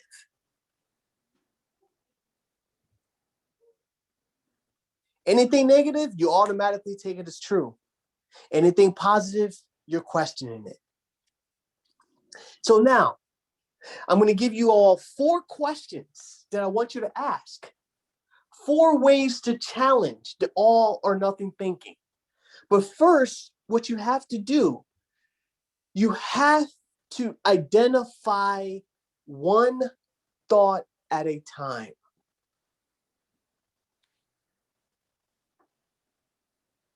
Right? Does anybody know how to eat an elephant? Eat what? Eat an elephant. No. No. One bite at a time. I don't want to. It's a colloquialism. Yeah, now I got it. What? Life by the inch is a cinch. Life by the yard is hard. The first thing that you have to do is you have to write down the negative thought that you're having. I know you're having 50 of them. Write all 50 down. We have to tackle this one at a time. We have to slow down and say, look, I'm going to deal with this. So let's walk through these four questions. Let's walk through these 4 questions, right? I'm going to walk through these 4 questions with Misha. And then we're going to go to the next person. Right? Okay. Misha, what is the automatic negative thought that you're having? That my son will turn out to have bipolar 2 disorder or major depressive disorder or ADHD as a result of my genetics. Okay. The automatic negative thought that she's having is her son is going to have a mental illness. How old is your son? He'll be 4 next month. You're worrying about something now in the future, and that's making it worse for you. Yeah.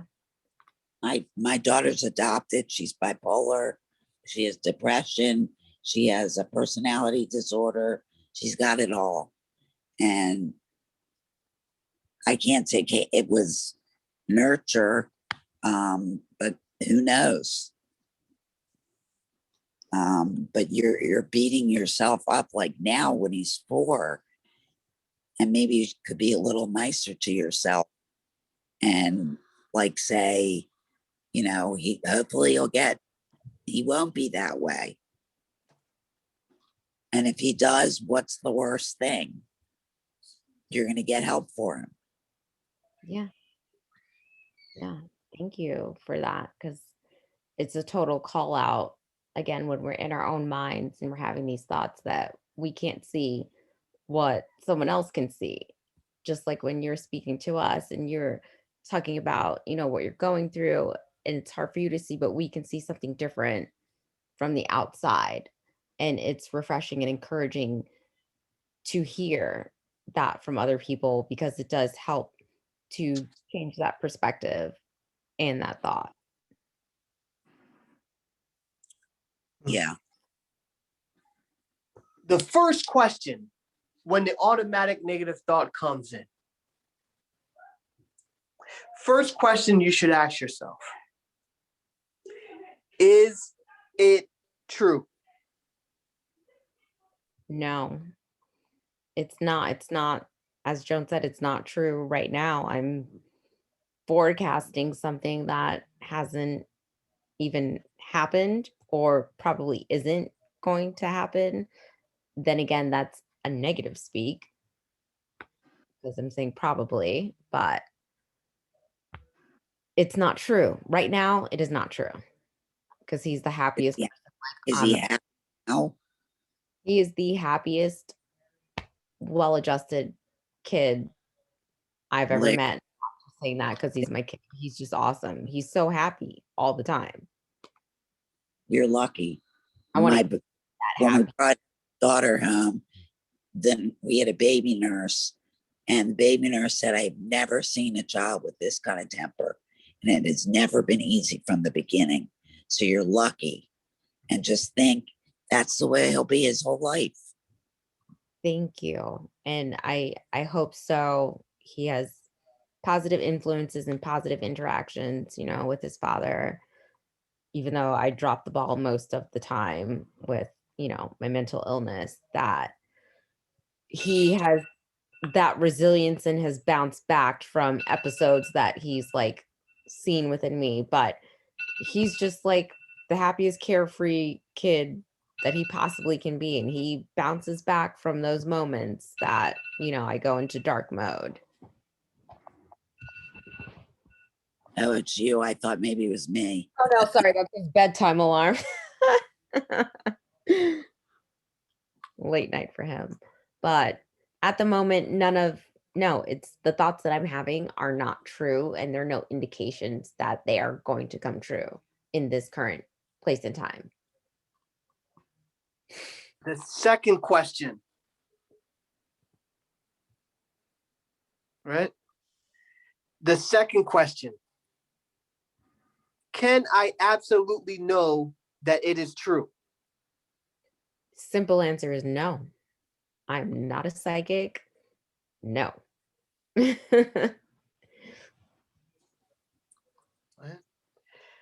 third question,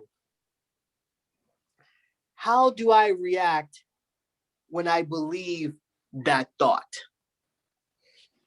My behaviors and my reactions just tend to go to a place of sadness or anger in terms of being upset with myself for my disease.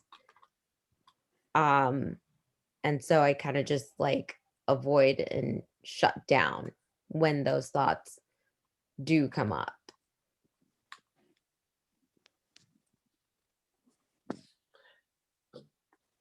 I see.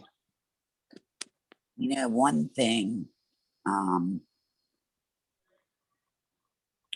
God, I forgot, is that I've noticed that I have anxiety and depression, and my mother had both of them. So whoever said it was on the mother's side is probably right. It was all on my mother's side. And the one thing I've noticed is that I'm angry a lot now. And that's like the reverse of, or that's what causes anxiety or depression. I'm like pissed at people. I'm pissed at my cousin for doing this to me when I did something nice for her, or pissed at somebody when really I should have just said no. And I have trouble saying no to people. I don't know if anybody else does.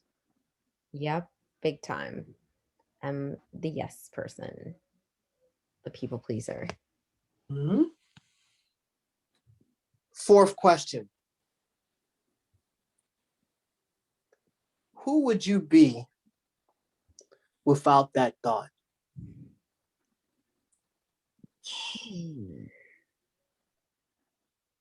I don't know.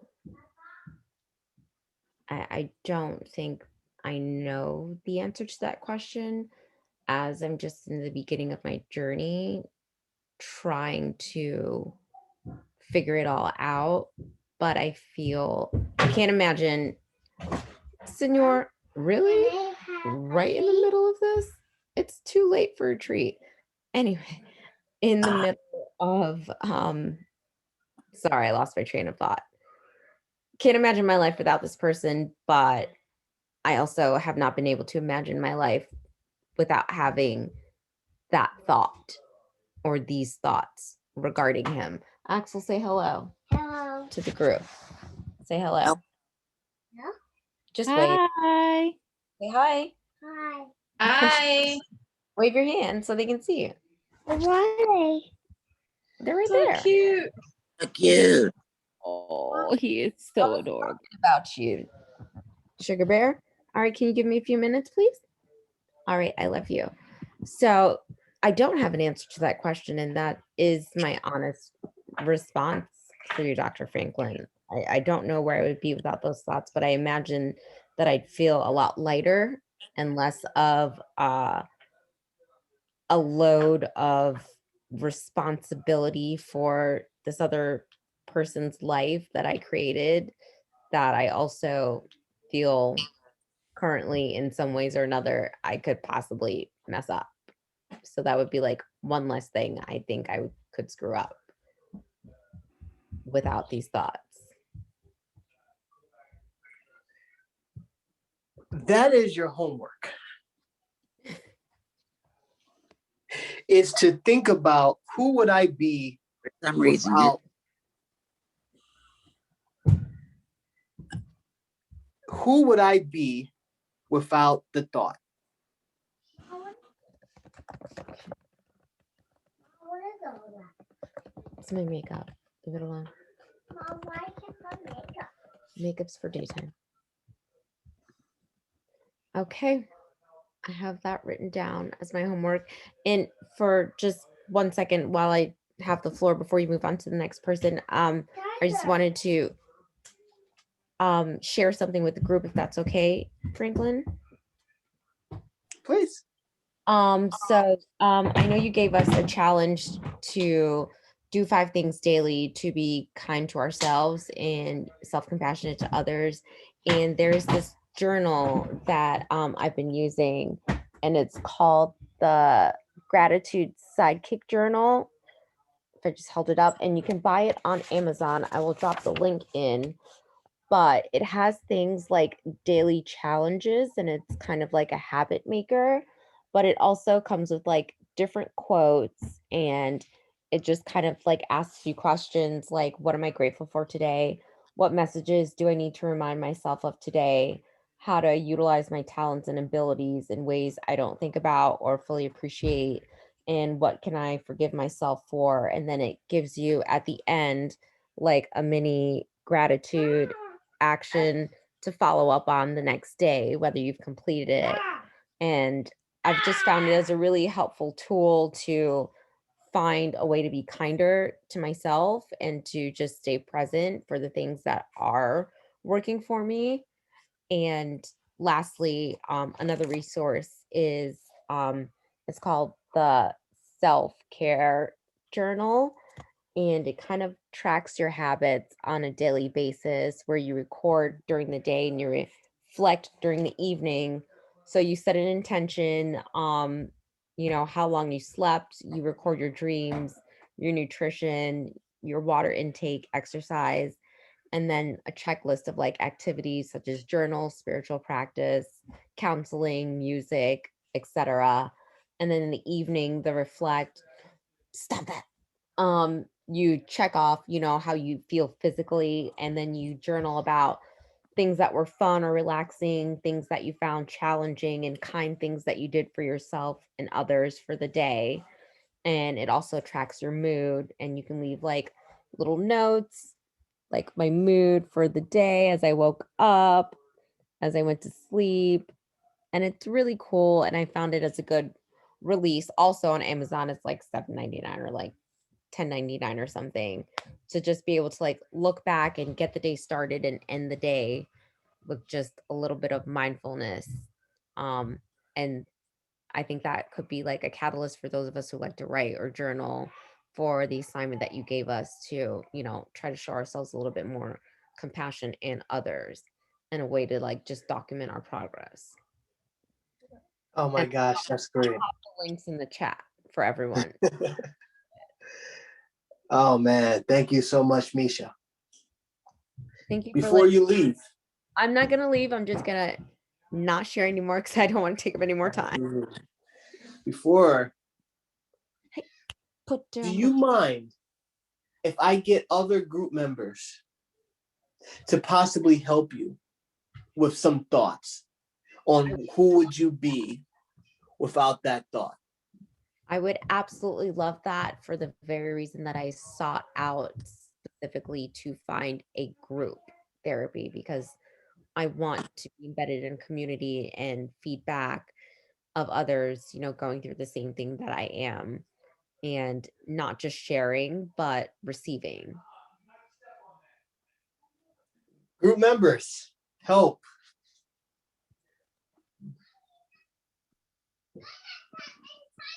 I gave my suggestions. And they were very, very good, Joanne.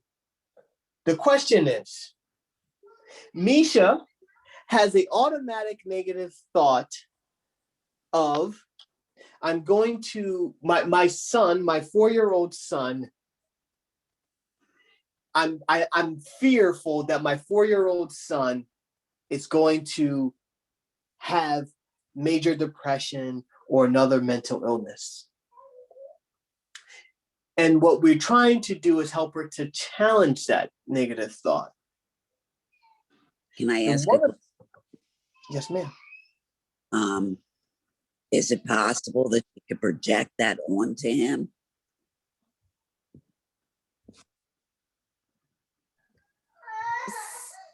I tried. Michelle, this is Makita. This is what I would say to you to say to your thought. When that thought comes that you're going to project that on your son, tell that thought, all it takes is one, and it begins with me. That's all it takes to break a generational curse is one. And you are doing the work. You came to the group. I heard you say that you're going to other kind of therapeutic sessions. So you're doing the work. So every time that thought pops up, oh, you're going to give this to your son's going to be maladjusted, whatever the thought says to you, just say, hey, thought, check this out. All it takes is one, and it begins with me.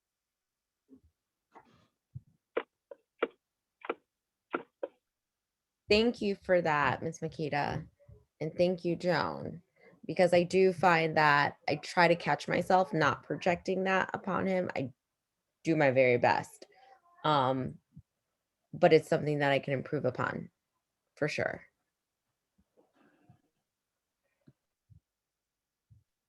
Without that thought, it would leave you with more room to be a better mom, because you're probably a great mom, but you're convincing yourself that you're not or you're less than because of this. That's so true. That's so true, Al. And I do struggle because I guess to speak to Franklin, if I had to rephrase or re-answer the question, one of my biggest negative thoughts is I'm a terrible mom. No, you're not. And I think that that's like a negative self-talk that I constantly hamster wheeling like through my mind all the time when I like don't want to play, or I can't get out of bed, or I can't do this, or I'm not out there across the street and they've got like their kids out on the playground and I'm just like inside deathly afraid to leave my house and he's like stuck inside on an iPad because I just can't do it. And I'm like, this is so like messed up. Are you agoraphobic? Slightly. I was when I was in college. It is the worst. It is. I do not like to leave my home at all unless direly necessary. I get anxiety. It's terrifying. Here you go. Well, you should be having water this late, senor. So, one of the ways you can also challenge that thought is that thought of I'm a horrible mom is to find the evidence that supports it. You have to take your thoughts to trial, right? If I come to you today and I said, Misha, I'm going to put you, you're going to go to jail because you stole $1 million from Frank. What would you say? I would say, sorry, he's looking at me crazy because he understands the word jail and stealing. And he's looking at me like I'm going to jail because he thinks I just stole something. No, I'm not. Mommy's not going to jail. I'm in class. I didn't steal anything. I would not believe you because I know I didn't do it. Well, if you were to tell me that right now in this moment, I would know that it's not true. Oh, Pikachu. I'm sorry, guys. I will pause for this. No problem. Pause it. Okay. I'll move on. As you guys can see, it's easy when you are living inside your head and these are the thoughts that happen inside your head and they go unchallenged. You can see the damage that it can do to you. Because I'm sure, like myself and others, when Misha said, I'm a horrible mom, our first reaction was, I don't think that's really true. But in Misha's mind, that is true. Just like when I told Misha that what I told her, I don't want to upset her son again, she can automatically identify that wasn't true. But when it comes to something of her and her mind is telling her, she has that, it's very, very, very hard to say, that's silly. There's no evidence to support you, Frank. I don't even know you. I'm not going to believe it. So when you have your automatic negative thoughts and they go unchallenged, it's almost just as if somebody's coming up to you and telling you you did a crime that you didn't commit.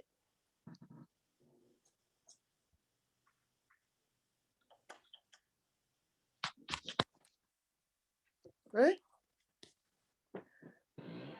We're staying on automatic negative thoughts. Does anybody else who hasn't presented, does anybody else want to give an example of automatic negative thought that they have?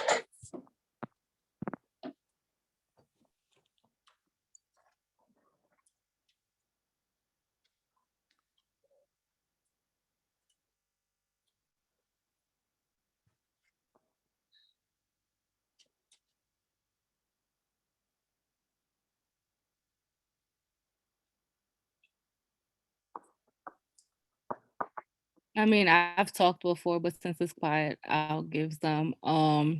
I definitely struggle with the I can't or I am not negative thoughts. Tell me about it.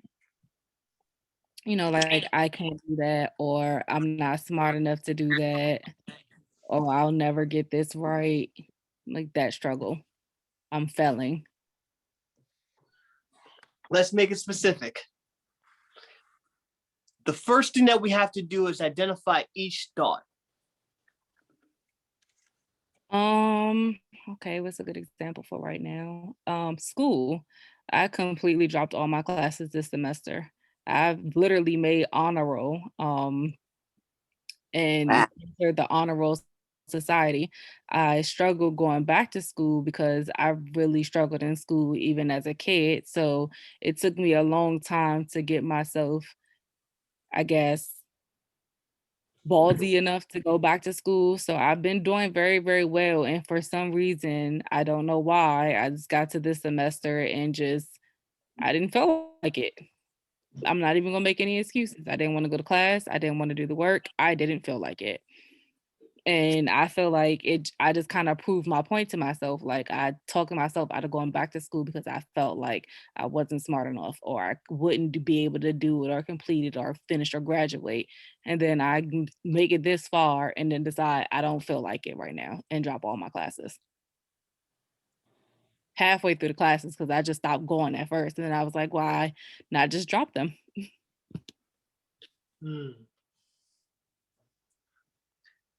So the automatic negative thought that you told yourself was? I wasn't going to succeed in it. You weren't going to succeed in it. Correct. I was not going to succeed in getting my degree. How did you do last semester? I had 2 classes last semester. I got a B in both, I believe. Okay. Or it might have been an A and B in the other. So let's go through the questions. The first question, the automatic negative thought is I'm not going to succeed in my classes this semester. Correct. First question you want to ask yourself, is it true? I guess so, because I didn't succeed in them.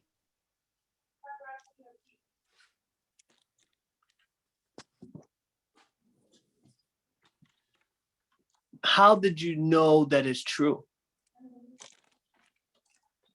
I guess when I gave up and decided to stop going and drop them. Was that a self-fulfilling prophecy? I don't know if it's a self-fulfilling prophecy, but like I said, I'm not a person that likes to make excuses. I didn't feel like it. I don't know if I'm just overwhelmed with all the other things going on in life, but I was just like, meh, I don't know. My drive is not there in anything. If I didn't have bills, I wouldn't get up and go to work. If I didn't have a mom that I care for, I would definitely just lay in this bed all day and do nothing and sleep.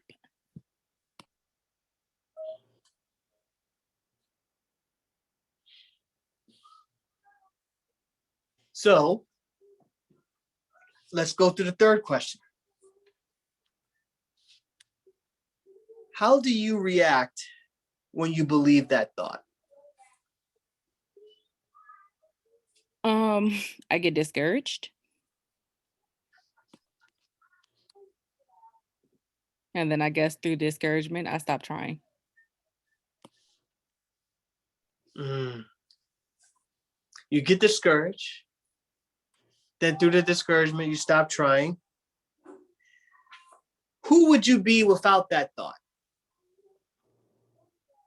Probably a college graduate and in a career that I enjoy.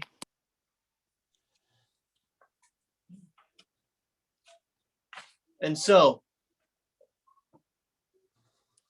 you would be more encouraged. You would be the college graduate. You would be in something that you enjoy. Is it that you just needed a break?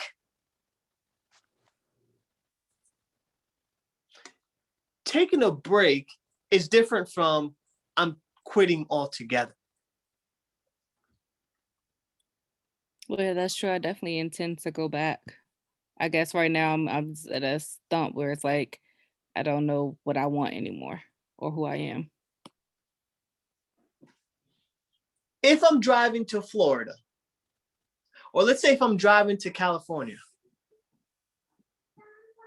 it's a long drive, huh? Yes, it is. So, Florida.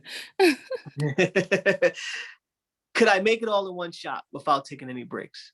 No, I've driven to Florida before and absolutely not. And so, or let's say, okay.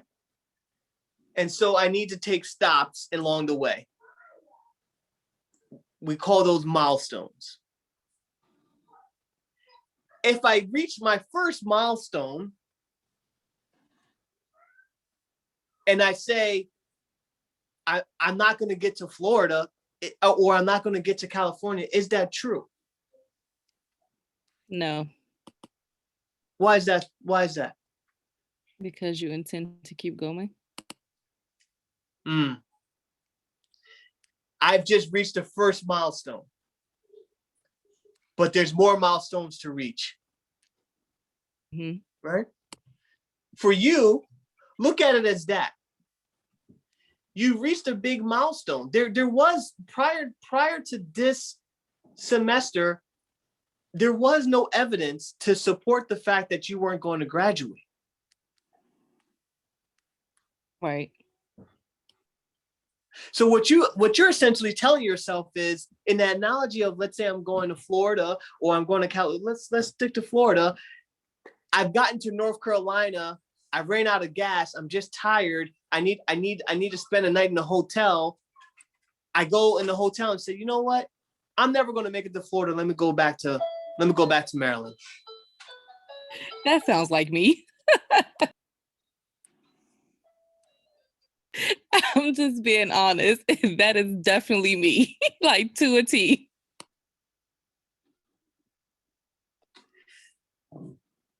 Is it true? Or did you just reach it, but you just never continued? I never continued. You will eventually graduate if you continue to go.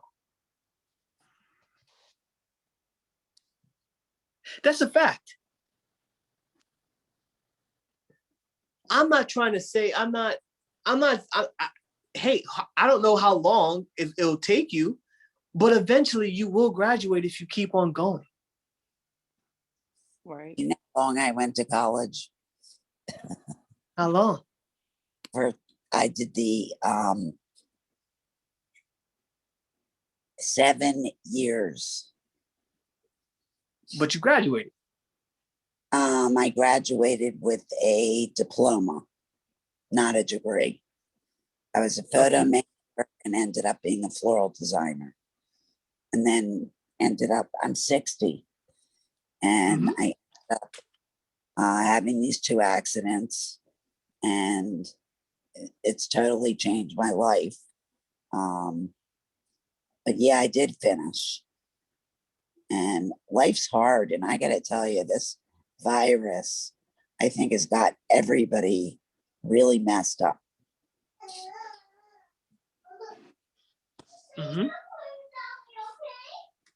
So one thing that my daughter's therapist, one of the many therapists that I took her to, said, when someone doesn't have the answer to something, you make up something so that you can fill that void. And I think we do that. Mm-hmm.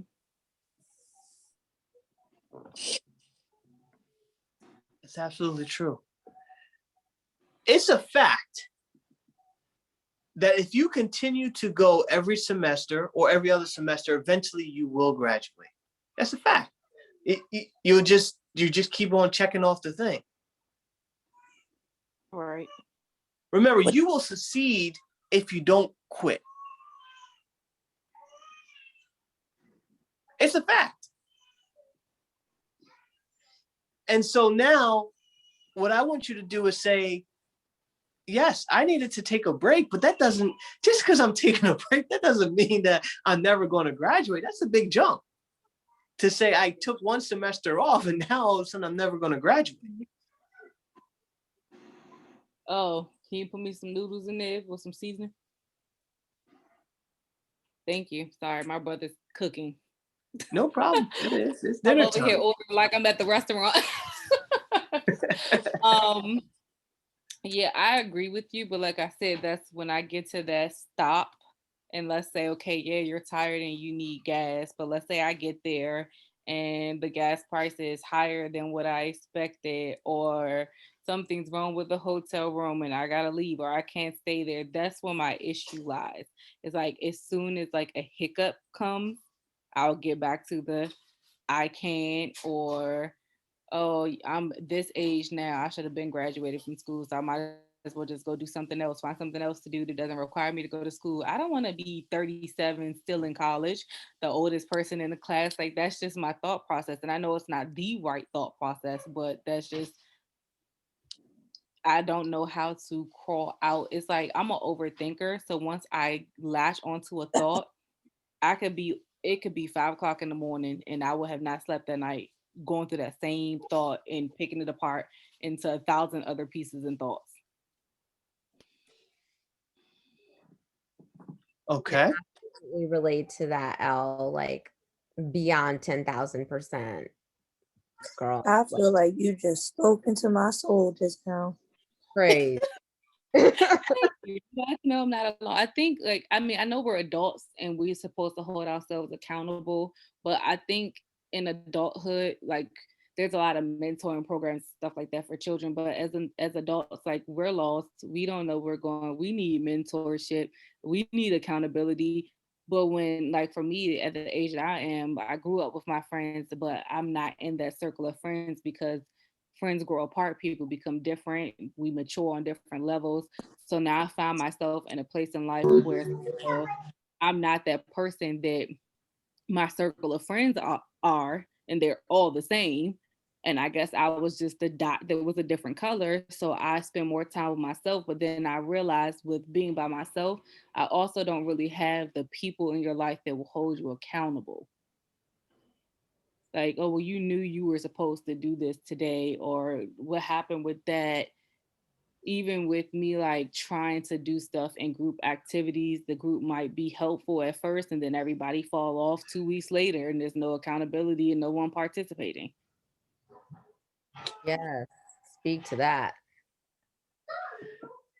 You need to write down the plan. Mm-hmm.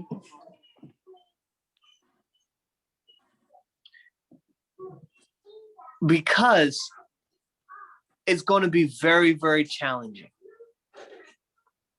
As humans, we suffer from shiny object syndrome, right? Mm-hmm. Yep. I'm in school. You want to go to school. School becomes challenging. Why do I have to go through this? I just want to relax. Oh, let me do this. Right. It's best to write down your plan. And then once you write down the plan, you write down the steps that can take you to that plan. Right? Mm-hmm. Also, one second here.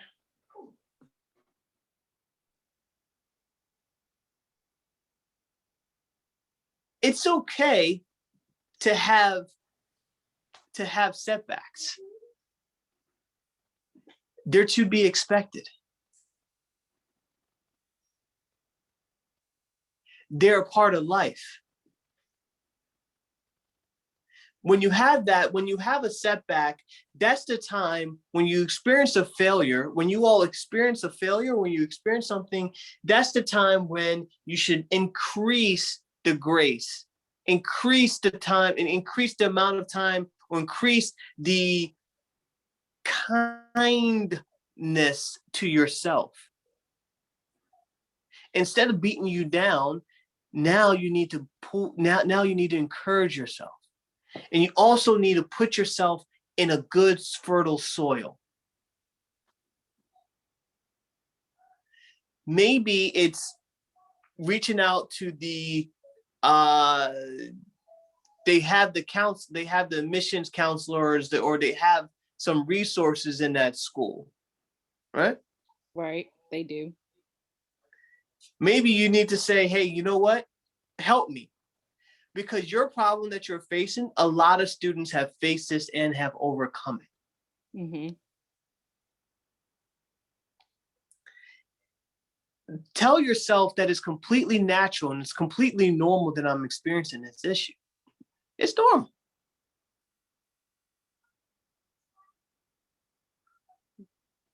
You're right. What do you want to say that again? What do you want to go into? I don't know. I done been into everything under the sun at this point. I'll be changing babies like I change my drawers. Who knows what I'll be next week? Wow. I really don't know. I'm bleak. I'm blank at this point. You haven't found your purpose. You haven't found that thing that you're passionate about. Right. Well, I do have something that I'm passionate about, but it's not something that I think is a career. It's more so something that I did that was faith-based, which is the social group I have. But that's not something that's like, I'm passionate about it and that fulfills me, but it's not like an income or a career. So I have no passion when it comes to something that can actually put food on the table. I've been in the medical field for over 10 years. Like I work at children's and on the admin side, and yeah, it pays the bills and it's not a horrible job. I'm not miserable at work, but it's also not a guaranteed stable job. Tell me more about it. Tell me more about this this passion of yours, or this thing that's not going to pay the bills, the faith. Tell me about that. So it's a social group for women called Her Avenue. It just focus on women building positive relationships with one another, and pretty much like I said before, how I feel like there's a lot of programs for children and mentorship and stuff like that, but not for adults. So pretty much as a group of women, we mentor one another in a sense. So if one person might be good at something that another person is not, they kind of just bounce off of and feed off of one another. And I mean, it's a great environment, but when I shut down, I kind of stepped back from it and put it on pause and on hold to Whereas, focus on myself, which I'm not doing that great at anyways. So here I am. where do you do this? We do it, well, I live in PG County, so all of the events that I have hosted have been here, but we just rotate wherever. Sometimes we might do it at someone's house, and sometimes we might do it at someone's job. It just depends on what we're doing, the dates, and what's available. But due to COVID, I haven't really done like much actual like events, which is probably giving me more excuse to just be lazy and drop the ball. My initial thoughts is this. Mm-hmm. Are you really, so the classes that you're taking, are you really interested in it? So right now my major is IT. It's not, I have some interest in it. Is it something I'm like, oh yay, this is exciting. Woohoo. No, it's like, oh, okay, well, this is interesting. It's more like a meh, but I know it's a good career path to go and see. You guaranteed a good paying job no matter where you go. You work with Macs? I have a Mac. Don't ask me anything about it. I don't know. I am not using a computer. My Mac has been dead for quite a while. I can't get it to back up so I can go get a new one. Interest. I would definitely make an appointment with Apple. It's very easy. You can just send it to them and they fix it and send it back. Like mail it off. You don't even have to go to the store. You can? Mm-hmm. Okay. The only thing is I have to back it up before I unplug it. Good idea. How do I do say, mm-hmm. I would say this.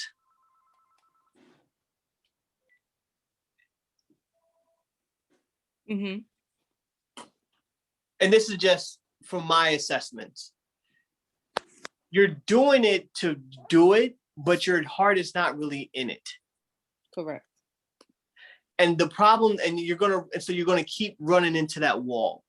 Mm-hmm. So let's say you work in the IT, you're gonna be there, but eventually it's not gonna be that fulfilling. Right. And then, what now what's happening is I have to go to a job that's not fulfilling, but I have to do this because this is what I went to school for. Now I have these student loans, I have to pay off these student loans, and now we're back into that cycle. Right. And so in this day and age, this is open for discussion, right? This is Frank's point of view. And I'll give you from a non-therapist point of view.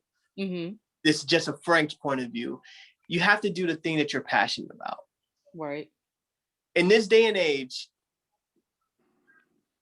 to say that anything and you can't make a living off of it, it's just not true from my point of view. Because there are YouTubers and there's people on social media. You are so right. And Trump was president. You know what? You are. I can do anything. Doing a lot of crazy stuff. Right? Yep. And the sad part about it is that there's people like you, that actually want to do something to help others. Yeah. I would say if you do that, what's then's going to happen, if you do something that you're passionate about, the key to success, this is from Frank's point of view, sacrifice and discipline. Mm-hmm. You're going to have to sacrifice something to get to the next level. Everyone sacrifices it. You'll hear a lot of successful people say, hey, look, the people that started off with me are not the people that are going to end with me. It's just true. It's just you outgrow people. Your vision and other people's visions change. Right. But what can keep you motivated and what can keep you going is if you have something that you're actually the slightest bit interested in. It's like now what you're trying to tell me is, Frank, I'm here doing this. It's kind of like dating somebody that you don't really like, but they're just filling the time for you. Yep. That hit home, huh? Yeah, it did. Right. Right? Yeah, they're fun to have around, but hey, it's not gonna go anywhere. I think that's me with everybody though. My mom says I have attachment issues.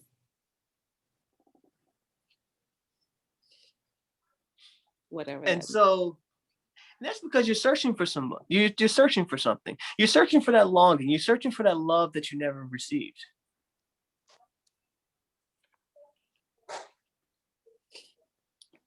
Okay, I could see that. And that was harsh. I went right in. Right? But I do this. I've been doing it for a little bit. It's just like that's the pattern, right? That's the theme. You jump from one thing, you're searching for this, you're searching for this, you're searching. Yeah. Right? Sounds right.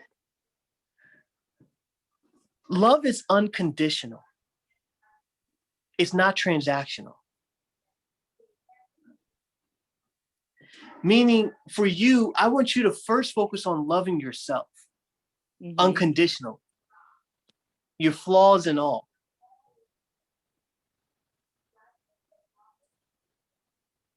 Because now once you're able to love yourself unconditionally, you'll then stop trying to seek love from those that you don't really value. Right. They don't really mean anything in your life.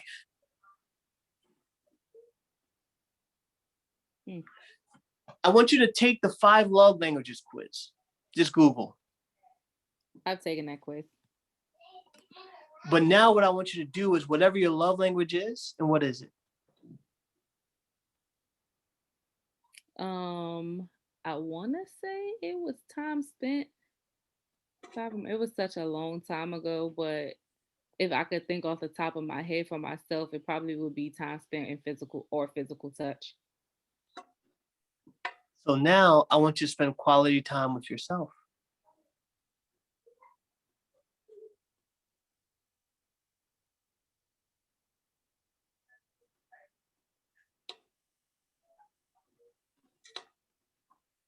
Yep. Attachment. Easier said than done. Yeah. We can definitely dive into that. Oh, no, I was just reading the comments. Yeah, it's either one, I don't attach and care at all. I have a very black and white personality. There's no gray area. It's either I overly care, I'm overly attached, I'm overreacting and oversensitive to it, or it's like switch off, nothing. Like no care, no feelings, no nothing. I need to find the in between. We're going to work on attachment issues in later sessions. I'll be here. Unless. Yeah. Now I want to give somebody else a chance. Unless we can say, hey, we'll unless you want to talk about it now. Does anybody else wants the floor to talk about anything?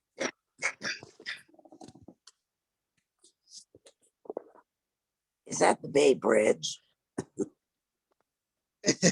Yeah, it's just my little screen. I get the feeling there's only like 3 of us left. Or 4 of us. There's like 13 if you look at the participants at the bottom. But we can't see everyone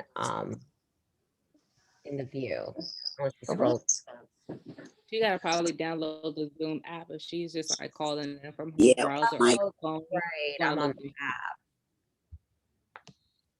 All right, let's talk about it.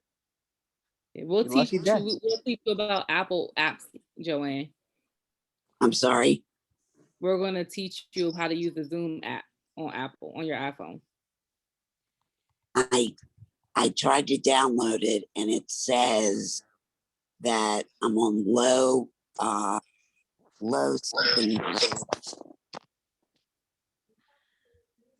I don't know. I'll try to walk you through that tomorrow, maybe. That would be wonderful. Sure.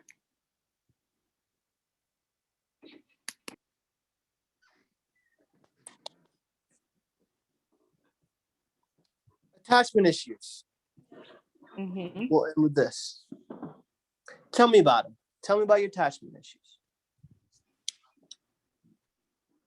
Where do I start? Like I said, it's hot or cold with me. I either don't care at all and there's like no feelings, no nothing attached to it, or I overly care.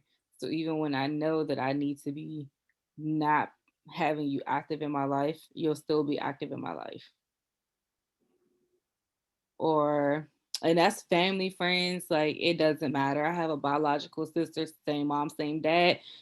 That's how I feel about her. I try to like convince myself to like her and have her present in my life because I know it makes my mom happy, but not because I'm happy about it or I genuinely want to do it. But then, like the last person I dated, we dated, and I found out later on that he was actually with someone else, got engaged to this person while we were dating. So basically, you want two relationships. You want a wife and you want a side chick, because that's basically what that is. And even after I found out, I didn't instantly walk away, which is a problem for me because I should have been like, no, goodbye. But it was like I had to wing myself off the person.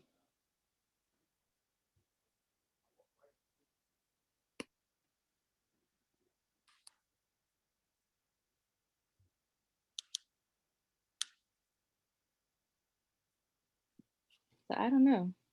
I don't know what they call it. I don't know if these are attachment and detachment issues or disconnection issues, but there's like people in my life that will probably be a great mate and I could have awesome relationships with them, but I just be like, I have like no interest. I can have someone walk up to me that I find attractive and he can ask me for my number and I'll be like, no, thank you. It's just like my brain was processed to just start saying no for some reason. I say no without even thinking. I just be like, no, thank you.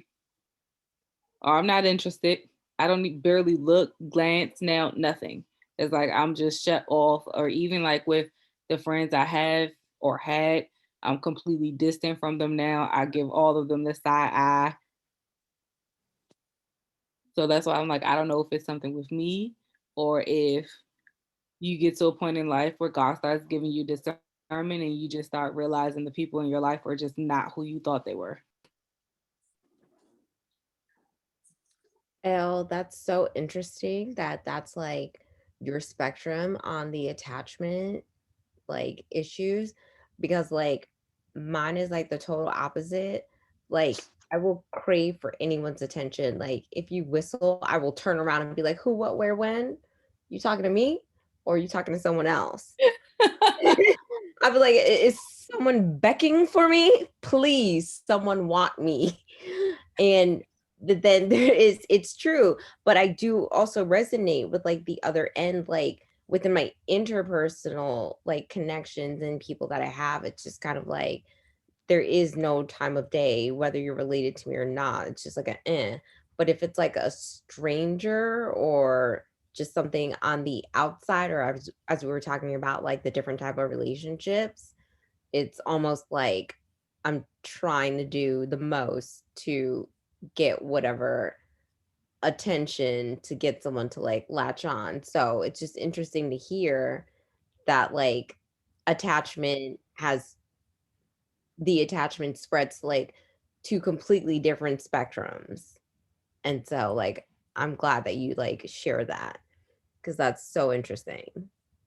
Well, see, that would be me with someone I'm attached to. Then it's like, I need your attention 24/7. Text me back very quickly. If you don't, it's a problem. When I want to see you, I need to see you. But if I don't, it's like, Police, because it's been you talk to me and I'm annoyed. You didn't even say nothing but hi. And I'm like, ugh. I get it. And I resonate with that loudly.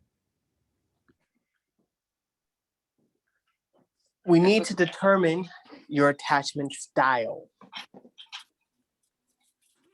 I didn't know there was such a thing. Put the link in the chat window.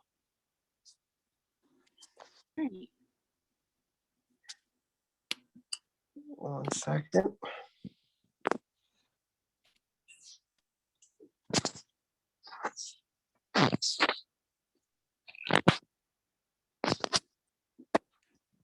So attachment typically, and I'm saying typically here because who knows? Typically with attachment, it has to deal with the attachment that you had to a parent or a loved one.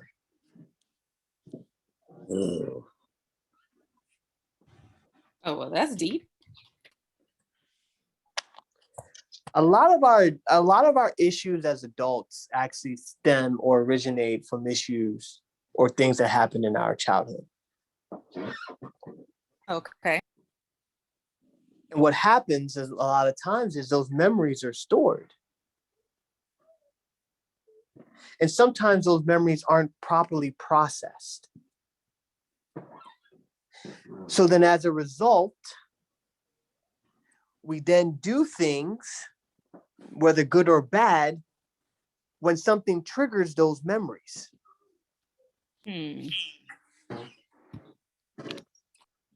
It's the way that we've used, and those things that we do is what we've been doing to survive.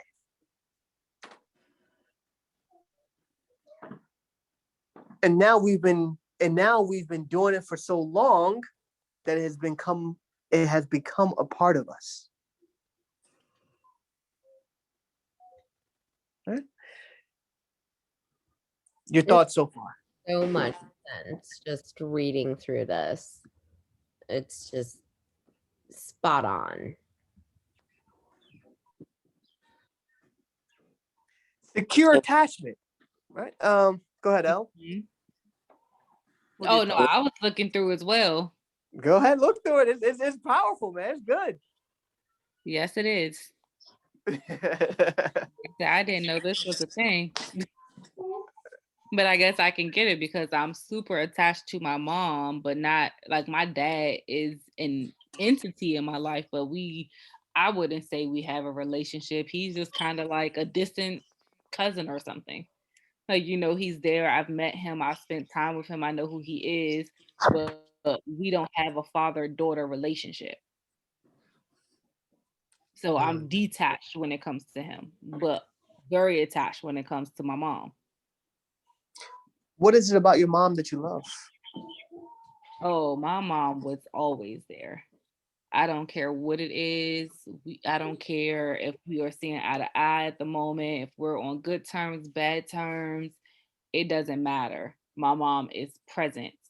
One thing I will never be is alone. Like, so growing up as a child, we had some stability issues growing up, but my mom kept us close knit. So we always had each other. So when it's like the complete opposite with my dad. So where it's like I can spend a lot of time with my mom. My mom is like my best friend. And she's always there. She's always supportive. I don't have to say to my mom, I'm having a bad day. I could be in my room minding my business and she could be across the building and know I'm having a bad day. Don't ask me how. I say the woman's psychic or something. But then it's like when it comes to my father, he probably don't know how to spell my name. He know how to say it, thank God at least, but it is like a night and day relationship. So I never really thought about like how this could play an effect in how my relationships are with other people, because now that I think about it, it's pretty much exactly like that. It's either how my relationship is with my father or how my relationship is with my mother. So people who love you unconditionally, people that are there for you and that extend that even when you might not be fully there for them, but they're there for you. You're open to them. You're warm to them. Yes. You love being around them. Yes.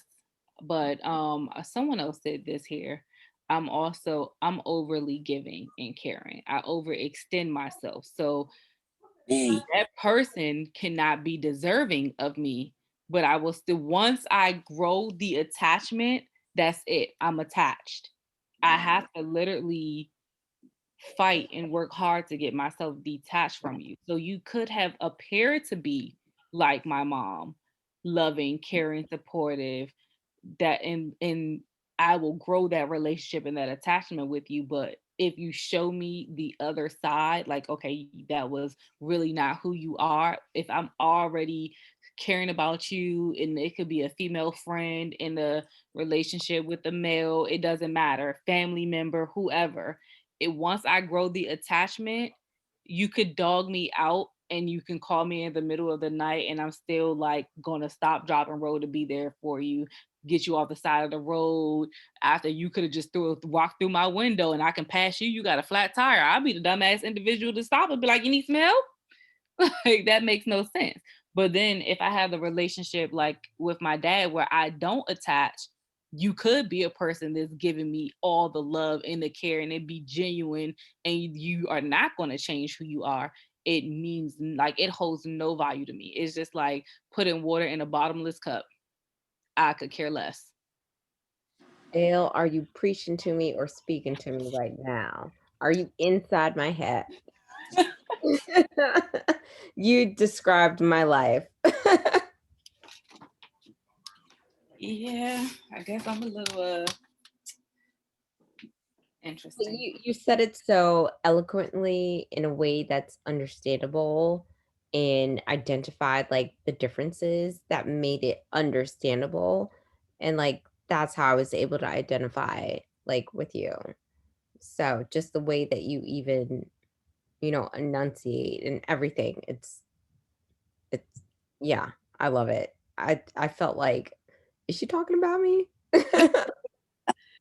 Because that's me. It's good to know you're not alone. That was good. Maybe you should become a therapist. Maybe you should, look, fix me. I think you'll be a good therapist. You know why? Maybe after you fix me, I might be able to help somebody. I don't know. I think you'll be a great therapist. I think all of you guys. Misha, you too. My undergrad is in psychology and my master's is in mental health counseling. Because I was trying to figure psychology was my very first major. Apparently, we all like to go into that field to figure ourselves out. It didn't quite work like that. Why do you think people with mental illness do that? Most therapists figure ourselves out. Right, Joan? Uh-huh. I mean, I guess it's nothing better than knowing that the person like really there's a difference between empathizing, because I could imagine what something looks like, than like I actually know what it feels like. Exactly, like the empathy versus sympathizing. Sympathy, yeah. And like many people are not empaths when it comes to, our mental illness. They can just be sympathetic, but they can't be empathetic and know how we're feeling and have that resonate. So, but I think we would all make great group counselors. Who wants to go back to school? Elle, take it away. Oh, this is what I play sleep. I would say all my semester. Good luck with that. with Elle, I would say this. I think that you just have to make wiser decisions on who you choose to attach to. Again, remember the three types of relationships. Don't attach to people on the outers or the inners, just the holy of holies. Okay, and don't. So I need to learn more about that. The outer, the inner, and then the holy. So the outers are those that are like in outside of your circle. Mm-hmm. Hey, how's it going? Good. How's the family? Everybody's good. And then you just keep it moving. Got it. Mm-hmm. The inners are people that we hang out with every now and then. Right. We might go out, happy hour, lunch, co-workers, do lunch and things, but we never really go into the deeper things. We can't go back and tell them, what, I had a bad day today, and this and this and this, and X, Y, and Z. Mm-hmm. The holy of holy types of relationships is those that you can pour yourself out to, and they'll pour back into you. Got it. It's a reciprocal relationship. That's the key.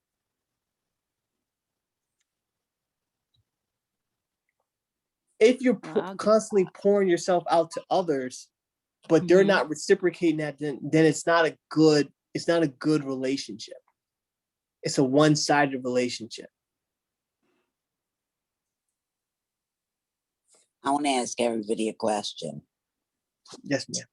If something is bothering you that's gone on with someone, do you feel it's best to let it out or keep your mouth shut? I think it depends on the situation and the person, because we live in this, I gotta close chapters generation for some reason. I see that meme all the time about closing chapters. I don't understand that. With the point of closing, like sometimes you having a conversation with a person can be constructive and you guys move through it. And then sometimes if you know that person and how they communicate and nothing positive is gonna come out of it, then why even, sometimes I feel like we do things to ourselves. Like, okay, I know when it comes to my sister, she is a person who just likes to lash out. It's like if you are in disagreement with her, she will think of anything she can say that I feel like might be hurtful or negative. Mm-hmm. So I don't bother to hold a conversation with her, because what's the point? I don't need that energy. Mm-hmm.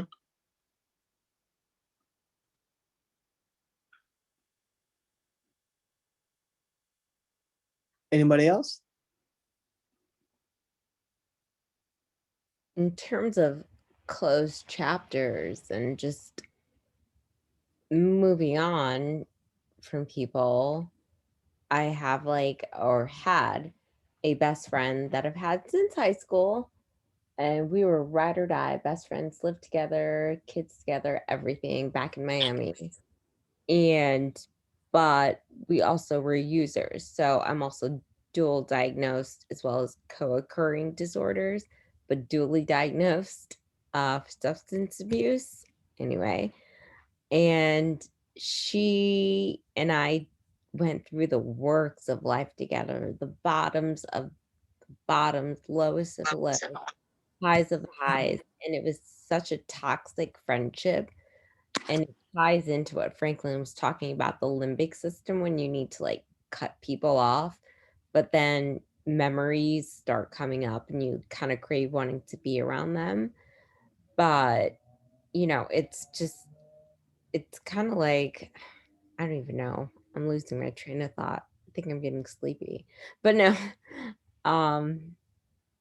letting people go that just don't really serve a positive purpose. Like, she was on a path after 20 something odd years of friendship that, I wanted to get better and improve my mental health and release myself from my addictions. And we're both moms, and she just didn't. And it was a very hard call, because this was like my everyday ride or die best friend, seen me through the worst, suicide, institutionalized, whatever, and never left my side. And I felt guilty as I started getting better, having to cut her off because she was still doing the same things that were negative. And she was someone I considered within my holy circle at that time. Now she's not in any circle, but it's a hard thing to do. And I don't know. I too had a best friend that from childhood. She died 3 years ago. Sorry. And it was like that. And it would be on, it would be off, it would be on, it would be off. And I take her back every time. But when she was sick, I was there all the time. And now I just found out someone else I know has cancer. So I have a lot of that going on in my life. Hmm. Me too, Jen. Me too. It's gonna get better, John. It's definitely gonna get better. What you can also do is focusing on controlling the things that you have control over. Right?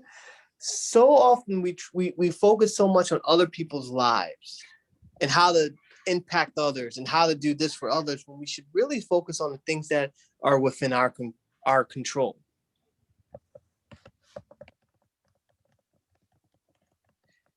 It's really, really hard to change someone's behavior. But you can't, even if you want to. That's true.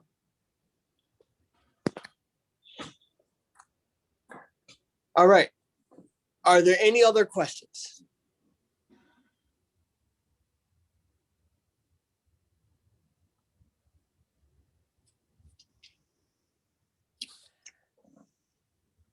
All right. Thank you, everyone. It was a great pleasure. Thank you for joining our first group. We're going to send a link to the recording so everyone can see the recording. And we will meet next week Thursday at 6 p.m. Thank you, everyone. Everyone have a great evening. Thank you. Have a good night. Thank you, everyone. Thank you, everyone. Thank you. Bye. Bye. Bye.